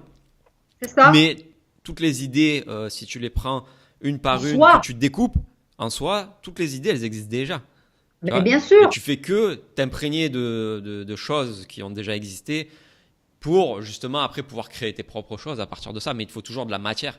Tu peux pas partir de Tout, rien. tu peux pas. C'est ce qu'il me disait, il me parlait un peu, je lui ai dit, mais la création spontanée, ça n'existe Oui, pas. voilà, On ça est tous n'existe pas. détenteurs déjà de notre ADN, on est détenteurs du passé, on est détenteurs d'une histoire, d'une culture, d'une civilisation, de l'endroit où on a vécu, de notre environnement. Tout ça, ça fait ton roman aussi. Mm. Tout ça, déjà, rien que ça fait déjà notre manière de penser, nos attirances, nos goûts littéraires. Ah oui. Le goût littéraire est une chose très importante de laquelle on ne parle jamais suffisamment, mais on doit développer son goût, comme en peinture on développe un goût personnel, Mhm. qui plaira ou qui plaira pas, mais c'est ton goût, c'est ta manière de sentir et d'appréhender les choses. Ah, Tout moi, ça, tu peux je voir mon disais, style mais derrière. voilà, ouais, moi il y a un tout petit bout là, on voit pas grand-chose, il y a un petit bout dans le Ah, je tableau des vois, ouais. lumières. Ouais. Mais hop, voilà. Mais voilà. Ah là, il va falloir que je recale mon. Alors attends, je vais recaler l'ordinateur. Voilà, ça va? Ouais, ça Oui, va. ça Ouais. va. Enfin, tout ça pour dire que la création spontanée, ça veut dire quoi? Ça veut dire quoi? C'est pas possible. C'est pas possible. L'homme existe depuis trop longtemps pour qu'on soit dans la création spontanée. Regarde, le cheval de l'Irlandais, la base, les personnages sont des clichés. Une écrivain, c'est un cliché. Un cinéaste acteur, c'est un cliché. Hollywood, c'est un cliché. Une petite île grecque, c'est un cliché. Des drames dans la vie, c'est des clichés. Des gens dépressifs qui vont se donner une seconde chance, c'est un cliché. Toute écriture est un cliché. Toute écriture est un cliché. Ah oui, mais puisque tout a Question, déjà c'est, été fait de toute manière. C'est ça le voilà, truc. la question est tout a été vécu. Tout a été vécu. Ouais. Et le roman, c'est raconter l'histoire, c'est raconter des vécus. Donc tout a déjà été vécu par l'être humain. Donc c'est qu'est-ce que tu en fais, comment tu le présentes, quelle est ta vision du monde qui va faire la différence. Je suis d'accord. C'est ma vision c'est ma vision de tous ces clichés-là qui vont les rendre différents et qui vont les rendre plus intéressants et moins clichés. C'est ça. Si je me Et c'est contente de ta manière rester, de voir le monde et c'est ta manière d'écrire qui va faire que justement ton œuvre elle va être différente du reste. c'est la vision, c'est Mm. comment je pense, comment je sens, comment je vois le monde. C'est ça. C'est ma manière de l'appréhender qui va faire la différence. Mm. C'est ça l'écriture. Ah oui, Donc non, si tu clairement. développes pas une vision du monde qui te soit personnelle, moi je dis c'est pas la peine d'écrire, hein, parce qu'il va rien sortir de bon. Il va sortir qu'un ramassis de clichés. À moins de vouloir faire un bouquin qui soit un ramassis de clichés pour faire de l'argent. Ça, il y en a. Il y a des gens qui le font et qui le font très bien et qui le font sciemment. Ils savent très bien ce qu'ils Ah font oui. au moment où ils le font. Je leur jette pas la pierre. Moi, c'est pas mon truc. Mais après, t'as des J'aime gens qui la sont friands aussi. littérature. Voilà. Et T'as des gens qui voilà. sont friands de ce genre. Donc, t'as des On gens qui leur sont là donne ce qu'ils pour veulent. leur donner ce genre-là aussi. Donc, il n'y a pas Voilà. de. Mais j'appelle pas ça de la littérature. J'appelle ça de l'écriture, mais pas de la littérature. Ou de la rédaction et pas de l'écriture. D'ailleurs, j'ai ma façon de voir. J'appelle ça de la rédaction, mais pas de l'écriture. La rédaction, ça me rappelle le côté scolaire, tu Ouais, vois. Collège et lycée, tu vois, où tu rentrais bien dans un moule et tout. ouais, Et je me quand tu rappelle bien de ça. balançais une métaphore intelligente, le prof, il te barrait ça en rouge et il te disait que tu avais écrit une stupidité. Mais c'était le seul truc bon que tu avais dans tout le texte, en fait. Parce que là, c'était original et c'était ta vision du monde. En même temps, les profs, c'est pas des écrivains. Donc, Mais pour la non. plupart. Et puis, ils sont pas là pour t'apprendre à écrire, ils sont là pour t'apprendre l'orthographe, la syntaxe, machin. On a besoin d'eux, hein, parce que nous aussi, on a besoin des fois de se corriger au niveau Mm. syntaxe, orthographe, conjugaison, grammaire, machin. Ça fait partie du boulot de l'écrivain. Mais ces De... dernières années, je me demande où ils sont passés parce que Oh là là, je vois l'écriture en ce moment. J'ai l'impression qu'elle est en train c'est, de se déliter tu as vu, lentement, tu vois. tu as vu les articles de journaux? Ça devient dangereux. Ouais, j'ai vu. C'est un désastre. Mm. Ils font des écoles de journalisme, ces gens-là? Je peux pas le croire, hein. Ah. Maintenant, ils font Ils ont même des des. diplômes, ils sortent d'école de journalisme, il y a une faute toutes les 3 phrases. Attends, même des fois, tu as la faute carrément dans le titre. Des fois, ça veut rien dire. Attends, les mecs, Même à la télévision, tu sais, les titres des infos c'est et tout, t'as des coquilles dedans alors que c'est une phrase. des trucs d'une autre planète. Il n'y a Mm. personne qui relit. Ah, et puis Tu même vois? au niveau des termes, quand ils s'expriment, maintenant les gens, même sur les plateaux de télé, je dis ça parce que je regarde plus la télé en fait depuis plusieurs années. Ah bah, Et là bienvenue au récemment, club. j'ai regardé 2-3 fois des trucs. Quoi, je me suis dit, oh, ça se dégrade, c'est un truc de fou. Tu as vu le niveau? Tu as vu le niveau intellectuel?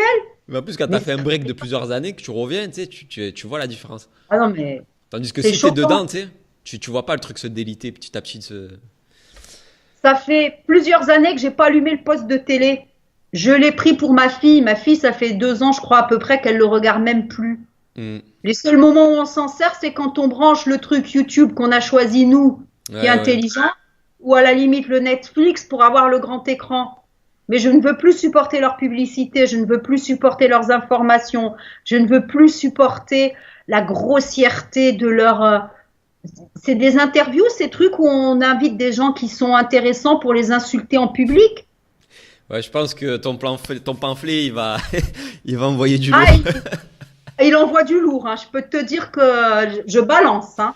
Ouais. Ah, je suis furieuse parce que ce monde, je le vois se dégrader depuis un moment, hein. Voilà, là j'ai 53 ans pour ne rien cacher, donc ça fait un moment que je vois les choses chuter, chuter, chuter. J'avais bien prévu que ça chuterait, hein.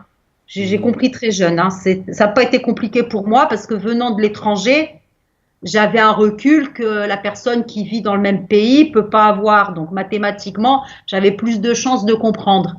Ouais. Mais là, depuis 10 ans, il y a une accélération de la vitesse dans la dégradation qui est absolument effrayante, quoi. Ces 10 dernières années, mais c'est de la lobotomisation.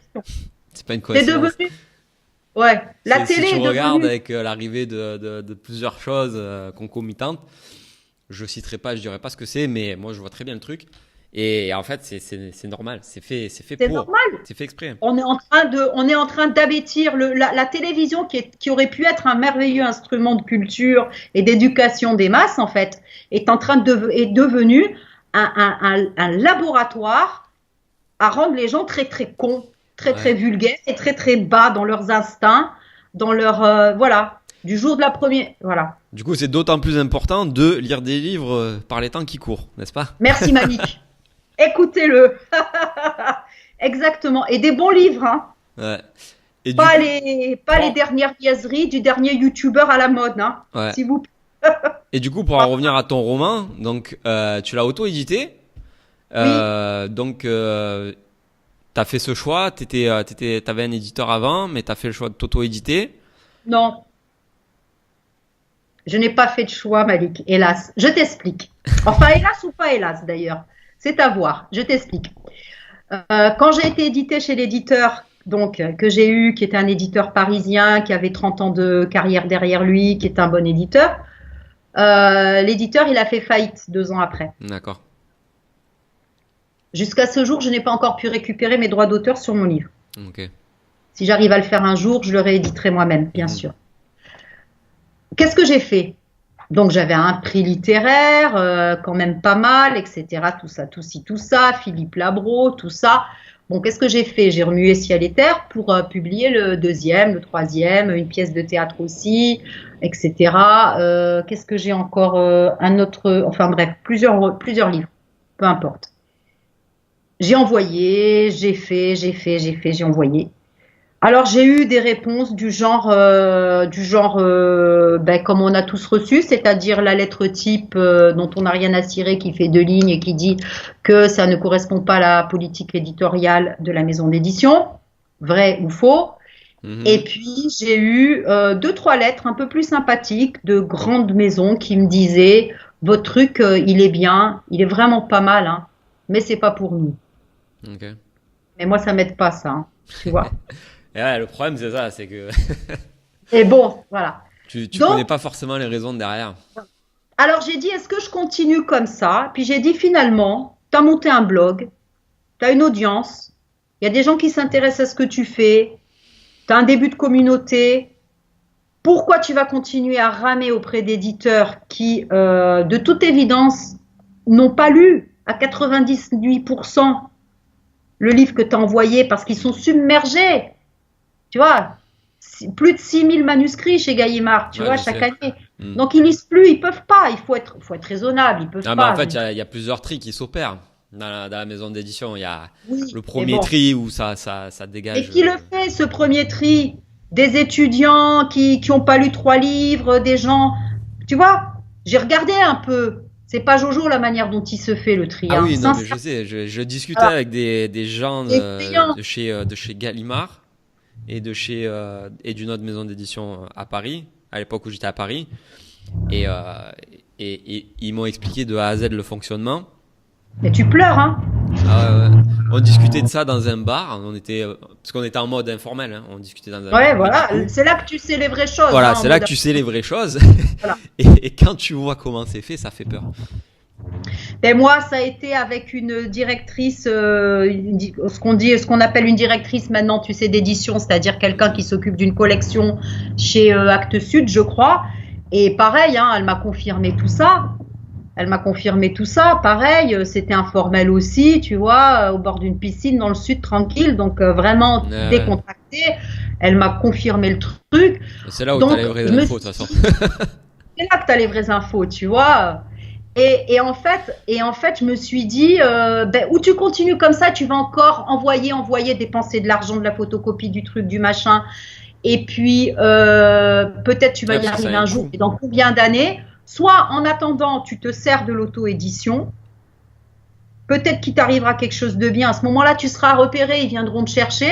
Ça va Mhm. se faire dans le sens inverse et tu seras la première à halluciner, mais pourquoi pas? Ça arrive. Soit tu te dis, j'en ai marre de me battre contre les moulins à vent parce que c'est vraiment fatigant d'être là avec quand même un bouquin qui est quand même hyper travaillé. Enfin, je pense pas que c'est pas de la camelote, le cheval de l'Irlandais, c'est de la littérature, quoi. Ah oui, c'est de la littérature. Non, non, tu vois ce que je veux dire, Non, le c'est quand style, même ça. ouais, comme je disais, au tout début, le style est maîtrisé, c'est clair. On Voilà. voit que tu sais écrire. Voilà, il y a un peu de métier maintenant, même si malheureusement j'ai pas sorti tout ce que je voulais, que c'est dans les placards, le métier, il est là quand même, quoi. Et donc, je me suis dit, bon, tu vas te battre alors que toi, tu n'as pas les entrées, c'est-à-dire le copinage, hein, Mhm. disons le mot, le copinage. Bon, Est-ce que après, tu ça vas fait pas tout, continuer à mais c'est vrai que ça joue un rôle pour pas mal vraiment de beaucoup, personnes. hein, pour avoir discuté avec les personnes qui, informellement, on va dire, Ah, je justement, sais, j'ai entendu la même, donc je te confirme, c'est vrai. Mais bon, après, voilà, donc, faut pas non plus voilà. généraliser. Il y a Après, il effectivement y a des beaucoup inconnus de qui sortent chance. du lot, mais ils Il y a des sont bouquins très dans minoritaires. Racine Mêlée, ça a été fait sur un concours anonyme. Je l'ai envoyé je l'ai fait, voilà, j'ai trouvé le concours sur Internet, je l'ai envoyé, j'ai eu le premier prix. Donc, le miracle, il ne faut pas se décourager, il existe. Mhm. Simplement, moi, j'ai eu une fois le miracle, donc je me suis dit proportionnellement, un deuxième miracle, il n'a pas l'air de venir tout de suite, je risque d'attendre un peu longtemps. Parce que, tu vois, c'était presque un calcul de probabilité Ouais. de ma part. Peu de Ah, mais chances que après, ça se produise coup sur coup. Mais j'ai essayé, hein. J'ai essayé pendant 1 an et demi, hein, avec mhm. acharnement. J'ai pas eu. J'ai dit, OK, tu vas essayer Internet, tu vas faire Amazon, tu vas voir ce que ça donne. Ça va te donner l'occasion aussi de connaître un autre milieu, d'autres gens, une autre manière de procéder. Tu sais, je suis curieuse, t'as compris? Mhm. Je suis curieuse. J'avais envie de savoir aussi comment ça fonctionne par l'intérieur. J'ai vu que c'est compliqué, que c'est pas si facile que ça demande beaucoup d'investissement aussi. Il n'y a rien de gratuit et de Ah, donné. c'est pas Dans les magique, licences mais classiques, voilà, ni sur Amazon ça ou demande en du auto. travail quoi qu'il arrive. Voilà, il y a du travail quoi qu'il arrive, et il faut faire son trou quoi qu'il arrive, et il faut se faire connaître quoi qu'il arrive. Donc, j'essaye, je vois. De toute façon, là, je vais continuer pour les prochains, hein. Je me désespère pas, Donc tu hein. restes dans Pour l'auto-édition le pour les moment, prochains. j'y reste. Oui, Ok. mais ça va peut-être pas m'empêcher. Je ne sais pas encore si je vais pas aussi refaire des envois aux éditeurs malgré tout. Après, rien ne En même t'empêche de le faire puisque tu as tous tes droits quand rien tu ne m'empêche de le t'auto-édites. faire. T'es encore Voilà. propriétaire de tous tes droits, donc tu peux faire ce que tu Tout veux. à Tu peux fait, ils continuer à sont la à présenter moi. aux maisons si tu veux. Donc, je me dis que j'ai aucune obligation de rentrer dans un moule particulier. Mhm. Peut-être qu'il y a des livres qui auraient besoin d'un éditeur classique et peut-être qu'il y a des livres qui marcheraient peut-être même mieux en auto-édition, qui seraient plus intéressants de mettre en auto-édition. Par exemple, aujourd'hui, j'ai la liberté, si je veux faire un recueil de nouvelles, de le faire. En Et ça, tu peux, France, les je pense recueils qu'en de en nouvelles, auto-édition, c'est tranquille, personne ne te va te les prendre. ouais. Demain, je veux faire un recueil de poésie, je peux le faire. Qui va me prendre aujourd'hui un recueil de poésie en France? Tu vois ce que je veux dire? Donc, je pense C'est compliqué. on peut être intelligent et jouer sur les deux tableaux et travailler avec deux systèmes différents. À mon avis, c'est ça que j'essaie de mettre en place. Je pense que c'est ça, parce que tu sais, je travaille un peu à l'inconscient, tu as compris. Ouais. Je pense que c'est ça que mon subconscient, il est en train de faire un peu presque en dehors de moi. Je suis en train de comprendre en fait en ce moment où je vais et où il m'amène en fait. Et je crois qu'il m'amène à essayer de travailler sur deux niveaux, Mhm. sans renier l'un et sans renier l'autre. Parce que Ouais, je c'est vois. sympa aussi d'être en librairie, parce que c'est Oui, c'est sympa pour sûr. avoir fait des salons du livre, c'est super sympa de rencontrer tes lecteurs, de faire des signatures. C'est vraiment un truc qui est chouette à vivre, qui est, tu vois, tu rencontres vraiment les gens, quoi. Mhm. Alors sur Amazon, tu sais pas qui tu vends, Tu forcément. sais pas, mais tu as quand même un retour des gens. Tu as les commentaires Ah, le retour sur ton des gens, livre. mais tu peux pas leur répondre. Alors qu'en librairie, tu sais pas Tu qui sais pas non t'achète, tu plus. sais pas si les gens aiment ton livre ou Non, pas, les gens qui il t'ont y a que les acheté. salons. Il y a que les salons qui te Ouais, voilà. permettent ce contact. Après, sur Amazon, il faut savoir qu'on peut aussi se commander des livres et puis aller sur des salons, Oui, aller tout à fait. mettre en Ou librairie. faire des Alors, dédicaces en librairie, encore, ouais, exactement. voilà, ça demande encore un troisième job, hein. Ouais, mais après, il y a rien qui est magique non plus. Il n'y a rien Et je qui est pense que tu magique. pourras le confirmer, mais un éditeur, il te fait pas la promotion de ton livre. Hop, si tu es machin chose, qui a vendu des millions d'exemplaires, enfin Oui, des non, mais centaines de si t'as pas milliers, 400 000 mais exemplaires, un premier c'est, tirage à 400 000 exemplaires. voilà, Si t'es voilà. un Qui t'a premier, vendu au moins minimum, je dirais 20, 30 000. Il s'occupe pas de toi, il te laisse avec ton réseau et il te demande de te débrouiller toute seule. voilà, merci. Alors c'est très très compliqué. Donc on est Voilà. d'accord que dans tous les cas, faut se débrouiller tout seul pour la Dans promotion. tous les cas, c'est toi qui dois faire le taf de commercial alors que t'as pas été formé pour ça et que toi ton rêve c'est d'écrire. Tu vois, comme une machine à écrire, comme il écrivait Simenon, 6 romans par an. Ça Mhm. c'est le rêve. On a tous, voilà, tous les gens qui écrivent, ils ont ce rêve-là. Mais la réalité, elle est beaucoup plus dure que ça. C'est certain. On est obligé de se transformer en marketeur, en vendeur, en distributeur, j'en passe et des meilleurs. Mais c'est ça où on n'existe pas. Mhm. Mais bon, Alors, c'est vrai dans tous les cas, je de préfère toute façon. exister. Donc, Tout à fait.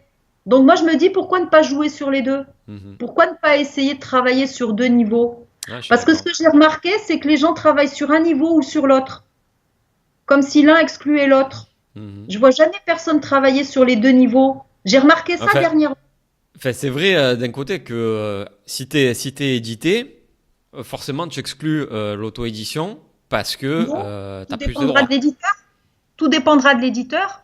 Par exemple, ton éditeur, tu trouves un éditeur qui s'occupe vraiment de toi. Alléluia. Tu es super content. Il te publie, mettons, allez, 2 romans, tu vas publier le troisième, tu lui dis, bah maintenant, moi je vous ai rapporté un peu de sous, ça serait sympa de penser à moi de méditer mon recueil de poèmes. Euh, à mon avis, le gars, il marche pas. Mhm. Donc à ce moment-là, il va te dire, ouais, mais vous savez, moi, ça rapporte pas la poésie, ma brave dame. Alors là, on lui dit, ouais, mais moi, je peux le faire en auto-édition, donc laissez-moi Oui, faire en non, ouais, d'accord. auto-édition. Non, mais de cette manière-là, oui, ok, avec Tu vois, des et trucs négocier. différents, oui, oui, effectivement. Oui, les Et deux peuvent coexister, mais en fait, le sens de mon truc, c'était que quand tu es en fait chez un éditeur, c'est exclusif, tu cèdes tes droits, tu as des royalties en ah oui, échange, là oui, et tu peux là t'as pas raison. du coup t'auto-éditer en parallèle avec le même Par truc. contre, Par contre, ce que tu peux faire, mais il y a bataille, hein, à mon avis, ça doit pas être du gâteau à obtenir, c'est garder tes droits numériques. Ouais, Parce que c'est les ouais, éditeurs s'occupent pas du tout des droits numériques. Ils te font signer un contrat où ils prennent tes droits numériques, ouais, je tu ne sais. les as plus et ils n'en font rien. Ou pire, ils te vendent ton bouquin plus cher en numérique ou quasiment aussi cher qu'en papier. Ouais, mais il y a une raison derrière ça, c'est que les éditeurs, eux, ils vivent de la distribution chez les libraires et tout ça, et que du coup, ils font ça de facto pour pas que les gens ils aillent prendre la copie numérique à la place de la copie papier. C'est leur stratégie à eux et c'est C'est pour une ça qu'ils stratégie. te confisquent tes droits numériques au passage, de toute manière. Je suis d'accord, mais c'est une stratégie qui démontre un manque total et absolu de connaissance de leur lectorat. Ils sont censés être commerciaux, ils sont censés vendre. À un vendeur de saucissons, il sait à qui il s'adresse. Il sait s'il vend du bas de gamme ou du haut de gamme, du saucisson au caviar, pour y revenir, ou du saucisson au caca. C'est pas le même public. Déjà. Alors, sans faire un parallèle comme ça, mais en faisant un parallèle, en sachant que la personne qui lit du numérique et la personne qui lit du papier, c'est pas la même tranche d'âge, bien souvent. C'est pas les mêmes personnes. On peut lire la même chose sur papier, on peut lire la même chose sur numérique. Aujourd'hui, je suis de la génération papier, j'ai beaucoup de papier à la maison et je commence à me mettre au numérique. Je peux très bien lire un chef-d'œuvre qui soit en numérique ou en papier, on est bien d'accord. Ah oui, Mais, c'est le même contenu. d'accord, mais bien souvent, c'est pas les mêmes lecteurs. Oui, Les jeunes, eux, ils vont beaucoup plus facilement, par exemple, vers le numérique. Il n'y a pas photo, parce qu'ils n'ont pas été habitués comme ça à avoir des maisons envahies de bouquins de bibliothèques où ça prend la poussière. enfin bref, tout le bazar, quoi. Et donc, c'est pas les mêmes gens déjà. Et c'est pas les mêmes tarifs non plus. Ouais, c'est Donc, pas les moi, mêmes je tarifs. crois, non. Donc, ils font ça comme si ça allait leur enlever des gens. Mais ça leur enlève pas des gens. La personne qui ne peut pas payer 15 euros, 16 euros un bouquin qui vient de sortir, elle peut peut-être se payer 3 euros le numérique. Et elle s'achètera jamais le livre à 16 euros. Donc, c'est complètement ridicule. On n'a pas affaire au même public. Donc, pourquoi ne pas travailler avec des publics différents? Tu vois, je pense qu'ils sont tellement, je pense qu'aujourd'hui, les éditeurs en France, ils sont tellement sur une logique d'acquis. Ils y sont depuis tellement longtemps pour eux. Tu vois, sur 2, 3 générations. C'est pas énorme, mais ça suffit à ancrer des habitudes dans une maison. Ah ouais.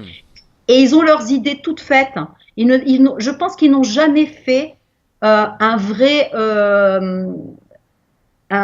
travail pour aller voir qui achète en numérique, qui n'achète pas, et qu'ils n'ont jamais fait un vrai essai de mettre un roman qui vend à 17 euros, de le vendre à 4 ou 5 euros ou 3 Non, euros à jamais. côté. Ils ne font Les pas éditeurs, ils le l'essai. font Il y en a jamais, ça. Non. un qui prend ce risque. Non. Et c'est leur travail de commercial de faire des essais.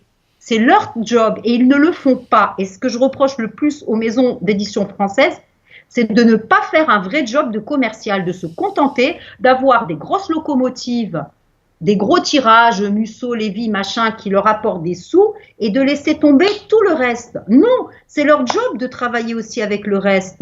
Ou alors, il ne faut pas l'éditer du Ah, tout. non, mais si tu leur demandes, ils s'en défendront de ce que tu dis là. Bien Ils te sûr. diront que, mais si, c'est leur job de trouver des nouveaux auteurs. Ce que je dis là, je vais m'attirer les foudres. Je sais que je vais me faire encore détester. Mais bon, j'ai mon franc-parler et je pense que c'est comme ça. Donc, je pense que aujourd'hui, si on arrive à négocier, par miracle, nos droits numériques, qu'on ne les laisse pas, on peut, nous, en faire quelque chose et eux faire quelque chose du papier, mieux que nous. Pour le papier, ils peuvent faire beaucoup mieux que nous. Ils ont les librairies. Ah oui, c'est sûr. Nous, pour le numérique, avec nous, ce qu'on sait faire ou ce qu'on commence à savoir faire, avec ce qu'on apprend, avec ce qu'on se casse la tête pour être présent sur les réseaux sociaux, pour avoir une connexion avec nos lecteurs. Moi, je suis contente quand quelqu'un qui vient du blog lit mon livre. Ça me fait plaisir, ça me touche. C'est une relation qui est plus près, si tu veux, de l'amitié, presque. Tu vois, il y a quelque Ah oui, chose. t'as plus qui de se passe proximité. à ce Quand moment-là. t'as un blog, c'est sûr, quand t'as un blog, Une t'as plus de proximité proximité avec les tes gens. lecteurs. Tu peux Moi, échanger directement. je donne pas des conseils d'écriture comme je donnerais des conseils de plomberie que je serais incapable de donner, d'ailleurs. Mais je le fais parce que j'ai envie de partager aussi. Tu le fais Ouais. parce que derrière toi, tu as un côté pédagogue, machin. Moi, j'ai enseigné toute ma vie aussi. Donc, tu as un côté où tu as cette notion de partage, où tu aimes bien. Tu aimes faire ça. Si tu peux apporter. Si un jour quelqu'un me dit, grâce à tes conseils, j'ai réussi à réécrire mon roman beaucoup mieux, par exemple, et finalement, il a été accepté par une maison d'édition. Moi, je sais pas, mais moi, je sable le champagne hein, chez moi. Ça me fait plaisir. Peut-être j'ai jamais rencontré la personne qu'en virtuel, mais ça me fera vraiment plaisir. Ah Ça oui. me touchera vraiment, tu vois. Ah ouais, non, mais C'est bon. c'est l'avantage. T'as un vrai retour. En fait, T'as un vrai retour. Donc moi je me dis, pourquoi ce vrai retour? On pourrait pas, nous, en toute honnêteté et en toute transparence, l'utiliser aussi à notre avantage aussi, puisqu'on donne à notre avantage aussi pour vendre notre livre. Moi, j'ai pas honte d'avoir envie d'être lu. Ah oui, bien sûr. Parce que tout ça, c'est pas une histoire d'argent, parce que ça va jamais me rendre milliardaire. Hein. Mes livres me rendront jamais riche. Je pense pas. Mais c'est une histoire d'être lu.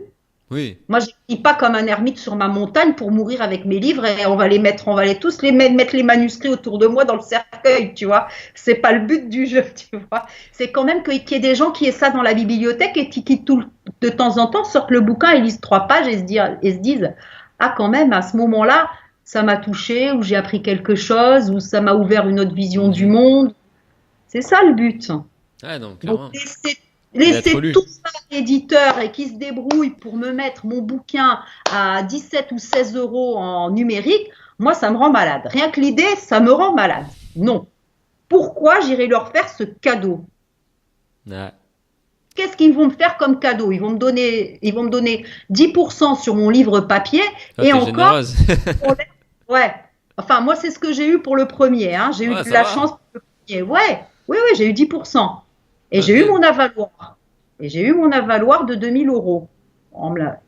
Et j'ai été édité. Donc, il était bien ce concours, tu vois. Ouais, c'est un bon Et contrat. j'ai eu, oui, c'était un beau contrat. Mais ils m'ont pris les droits numériques.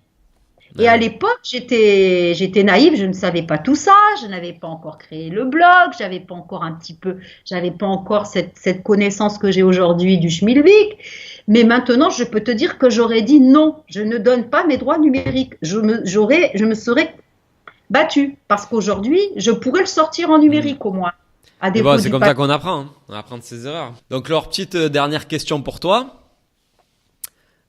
Du coup, quel conseil est-ce que tu donnerais aux autres auteurs qui, comme toi, voudraient écrire et publier un roman ou un essai ou des livres, quoi, en général? Qu'est-ce que tu leur donnerais comme conseil pour ceux qui veulent, pareil, écrire des romans? C'est difficile, hein, Ah ouais, parce c'est qu'il y en a plein difficile. des conseils à donner. Mais si je devais en donner C'est un, tout, le premier, tout un domaine. ça serait de, ça serait de faire comme l'héroïne de mon roman en fait. Et je crois que c'est pour ça que c'est dedans, parce que pour moi c'est le primordial, c'est de s'écouter. Et plus que de s'écouter, de s'entendre. C'est-à-dire d'être à l'affût à chaque instant de cet instant où l'idée, où le mot, où la petite voix va les traverser. C'est-à-dire que euh, la créativité, quand on n'a pas l'habitude de l'utiliser au départ, on ne Mhm. sait pas que c'est ça.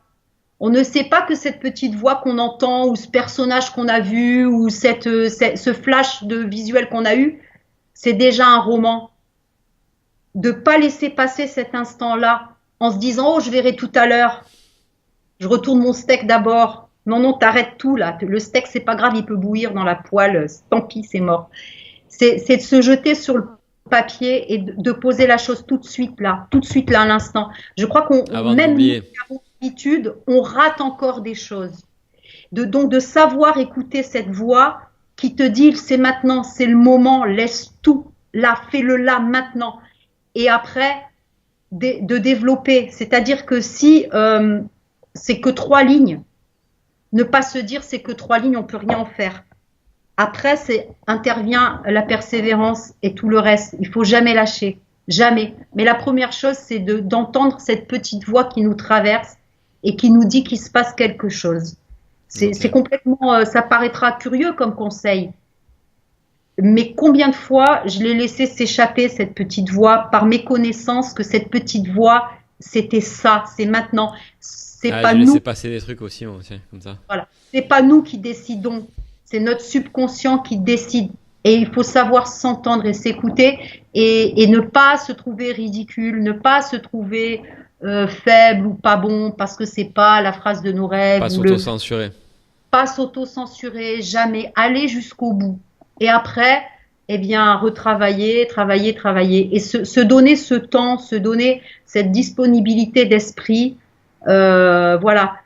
Après, si ça vient pas comme ça tout le temps spontanément, oui, se mettre peut-être 1 heure ou 2 heures par jour ou le week-end 4 heures d'affilée à se Mhm. prendre la tête à essayer de sortir quelque chose de soi. Ça, je dis que c'est pour les premières années. Les 2 ou 3 premières années, peut-être qu'une pour un individu, peut-être 3 pour l'autre, ça dépendra, mais pas abandonner, parce que ça, à un moment donné, ça va venir. Mais il faut savoir reconnaître cet instant où notre cerveau, notre inconscient, notre âme, notre esprit, ce que vous voudrez selon vos croyances, selon vos croyances, selon votre ressenti, vous parle pour vous. C'est comme si quelqu'un ou quelque chose parlait pour vous et ça se produit sur une feuille ou sur un clavier. Mais surtout ne pas rater cet instant qui est très très très fugace, ça passe très vite.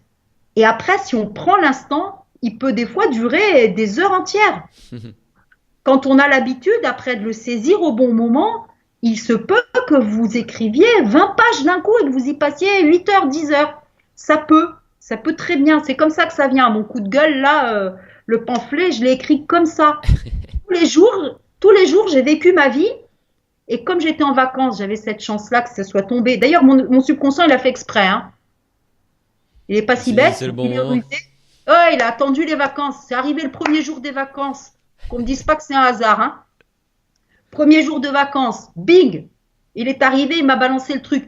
Donc, il y a eu un instant comme ça où, par expérience, j'ai senti que c'était le moment. Je me suis jetée dessus, j'ai ouvert le beau carnet pour me prouver que oui, ça vaut le coup que j'ouvre un beau carnet. Je ne suis pas ridicule.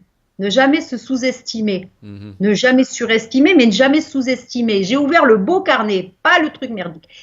Et j'ai commencé, et du coup, c'est sorti, et chaque jour, ça sortait. Et j'attendais chaque jour, je vivais décontractée, prenais des vacances, et en même temps, dès que je sentais le truc, paf, je me jetais sur la feuille. Ben ça, c'est très symptomatique de comment s'y prendre, en fait. Ouais. Voilà. Ça, je pense que pour un débutant, c'est la chose la plus importante. C'est sentir ce déclic, ne pas se sentir ridicule, ne pas se diminuer et penser que c'est rien du tout, que c'est une fausse idée, que non, non. Ah, donc c'est s'écouter, noter et après développer. Ouais, savoir s'entendre, savoir sentir, parce qu'il y a un ressenti physique dans le corps. Moi, je sais pas, ça fait comme une boîte qui s'ouvre à l'intérieur, hein. J'ai un ressenti physique, hein. Quand c'est aligné, quand c'est le bon truc qui sort, j'ai un ressenti physique. Maintenant, je le connais à force, mais j'ai un vrai ressenti physique. On dirait qu'il y a une boîte qui s'ouvre. Ça fait comme une porte qui s'ouvre dans mon cerveau. Ouais. C'est un vrai ressenti, ça fait cring. Mais vraiment, je sens physiquement qu'il y a quelque chose qui s'ouvre. Donc, il doit se passer peut-être quelque chose au niveau des ondes du cerveau. Ouais, moi ça me fait comme un petit shoot d'excitation en fait. Je sens que c'est le bon truc. Oui, Et, il y a ça. Il y a une espèce d'enthousiasme, de jubilation. et après j'attrape vite mon carnet Voilà. ou quoi. Et tac, je gratte. Et après je développe et ça vient. Et ben, Voilà. Sauf que moi je le fais à l'échelle du roman entier quand je fais ça. Et en fait je déconstruis mon truc. Et une fois que j'ai ça, bam, après je brode. En général, si on peut donner un truc pour reconnaître le bon moment du faux moment où on écrit que des conneries, parce que ça peut arriver aussi. Eh oui, on n'est pas à l'abri de ça, hein, ça nous arrive à tous. C'est la jubilation. Ouais. Si on jubile, si on sent que c'est jubilatoire, qu'on s'éclate complètement, en général, quand on relie à quelque chose vraiment à retravailler, à apprendre, et c'est bon. Voilà, c'est vraiment ça qu'on voulait dire. Quand l'esprit jubile, en général, c'est qu'il a quelque chose vraiment d'important pour lui à dire. Et quand il jubile pas, c'est qu'on dit un truc que tout le monde a déjà dit, ou c'est une banalité, voilà. Ouais. Ah non, mais ouais, c'est un bon conseil effectivement. Voilà, sentir, être proche de ses ressentis. Ok. Il y a Ouais, du non, je suis ressenti d'accord. dans l'écriture. Ok, c'est cool. C'est pas que intellectuel. On n'est pas que des têtes pensantes qui intellectualisons. Non, c'est beaucoup de ressenti, c'est beaucoup de sensibilité. L'écriture, c'est d'abord de la sensibilité, comme la peinture, comme n'importe quel autre art, comme la musique, c'est pas des intellectuels qui grattent, c'est pas ça. C'est pas ça. Ouais. D'extérieur, ça peut être ça. Mais de l'intérieur, c'est pas ça. Ouais, c'est une petite communion avec l'esprit, les émotions, La tout qui se sensation, connecte. Ouais. la visualisation. Je ne sais pas s'il y a eu des expériences qui ont été faites, peut-être, mais il n'y a pas dû en avoir beaucoup. Mettre des électrodes sur le cerveau de quelqu'un pour voir quelles aires du cerveau s'allument pendant qu'il écrit et qu'il est vraiment en état d'inspiration. Pour le J'adorerais processus créatif, avoir je sais pas, mais pour les lecteurs, oui. mais ça serait beaucoup plus Bah, du intéressant, je côté pense. neuromarketing du truc, tu sais, pour voir ce Voilà. qui excite les Ouais. lecteurs. Moi, ça m'intéresserait beaucoup de savoir quelles aires du cerveau s'allument en supplément ou se mettent en veilleuse tandis qu'on est dans ce processus-là. C'est un processus particulier. Tu sens bien quand tu écris que tu n'es pas dans ton état habituel, hein. Ouais. Mais je regarderai, mais à mon avis, c'est assez. Enfin, c'est surtout la concentration. Il y a aussi la créativité, je dirais. Il y a du lâcher prise, hein. Il y a un Ouais. mélange entre la maîtrise et le lâcher prise. Hmm. Et ça, c'est très subtil. Ouais. Parce que même des fois, quand on écrit, on a tendance à vouloir se brider aussi automatiquement dès que ça vient. Mais ouais, faut combattre un peu ça aussi. Parce Ouais, que des ouais, faut fois, s'écouter. ouais, à vouloir trop contrôler au moment où on écrit, on rate des trucs. Il faut s'écouter. Toute la société, on a été éduqué pour ne pas s'entendre, pour ne pas s'écouter, pour avoir du bruit autour de nous, pour ne pas entendre ce que notre cerveau a à nous dire, ce que notre esprit a à nous dire, ce que notre âme a à nous dire, ce que notre cœur a à nous dire. Tout ça, on nous l'a bridé. On nous a appris à faire le contraire. Hmm. La créativité, c'est sortir de ce moule et de ce cadre-là pour s'entendre et s'écouter enfin. Enfin, pour moi, c'est ça. Ouais, ouais. C'est un contact direct avec nous-mêmes sans les filtres de la société, de l'éducation, etc. Pour moi, c'est ça. Donc, voilà, d'où mon plus gros, le premier conseil, c'est écoutez-vous. Ok, on prend note. Merci Laure. Bah, non, c'est moi qui te remercie. Bon, ben voilà, je pense qu'on a fait le tour. On a fait une J'espère. bonne interview. Donc, j'espère que tout le monde est resté jusqu'au bout parce que ça fait quand même 1h40, plus d'1h40 qu'on fait cette Ouh là là là interview. là là. Donc, on a soulevé beaucoup de trucs et je pense que c'était quand même une discussion extrêmement intéressante sur notamment le processus créatif et tout ce qui est publication, tout ça. Puis bon, ton roman aussi. Donc, voilà, Le Cheval de l'Irlandais qui est disponible sur Amazon. Voilà, donc je mettrai les liens dans la description de la vidéo et je mettrai aussi le lien vers ton blog Osez écrire votre roman. Voilà. Et voilà. Et donc, on a hâte de voir tous tes futurs romans qui dorment. Ah là là là là. On a C'est, hâte tu de sais, les c'est voir un publiés en auto-édition. manque de temps, mais fou là là, il faut le trouver le temps. Ouais. Ouais, ouais, ça va être génial, hein, parce qu'ils sont là, quoi, en fait, hein. Après, je réécris un après l'autre, tu sais, voilà, quoi. C'est un vraiment, c'est que du bonheur, quoi. Ouais. Voilà, ça y est, voilà, j'ai l'impression d'être enfin là où je dois être à ma place, quoi. Je commence à être là où je dois être et à ma place. Donc il aura fallu du temps, mais au final, Ouf, tu vis ce que tu voulais vivre.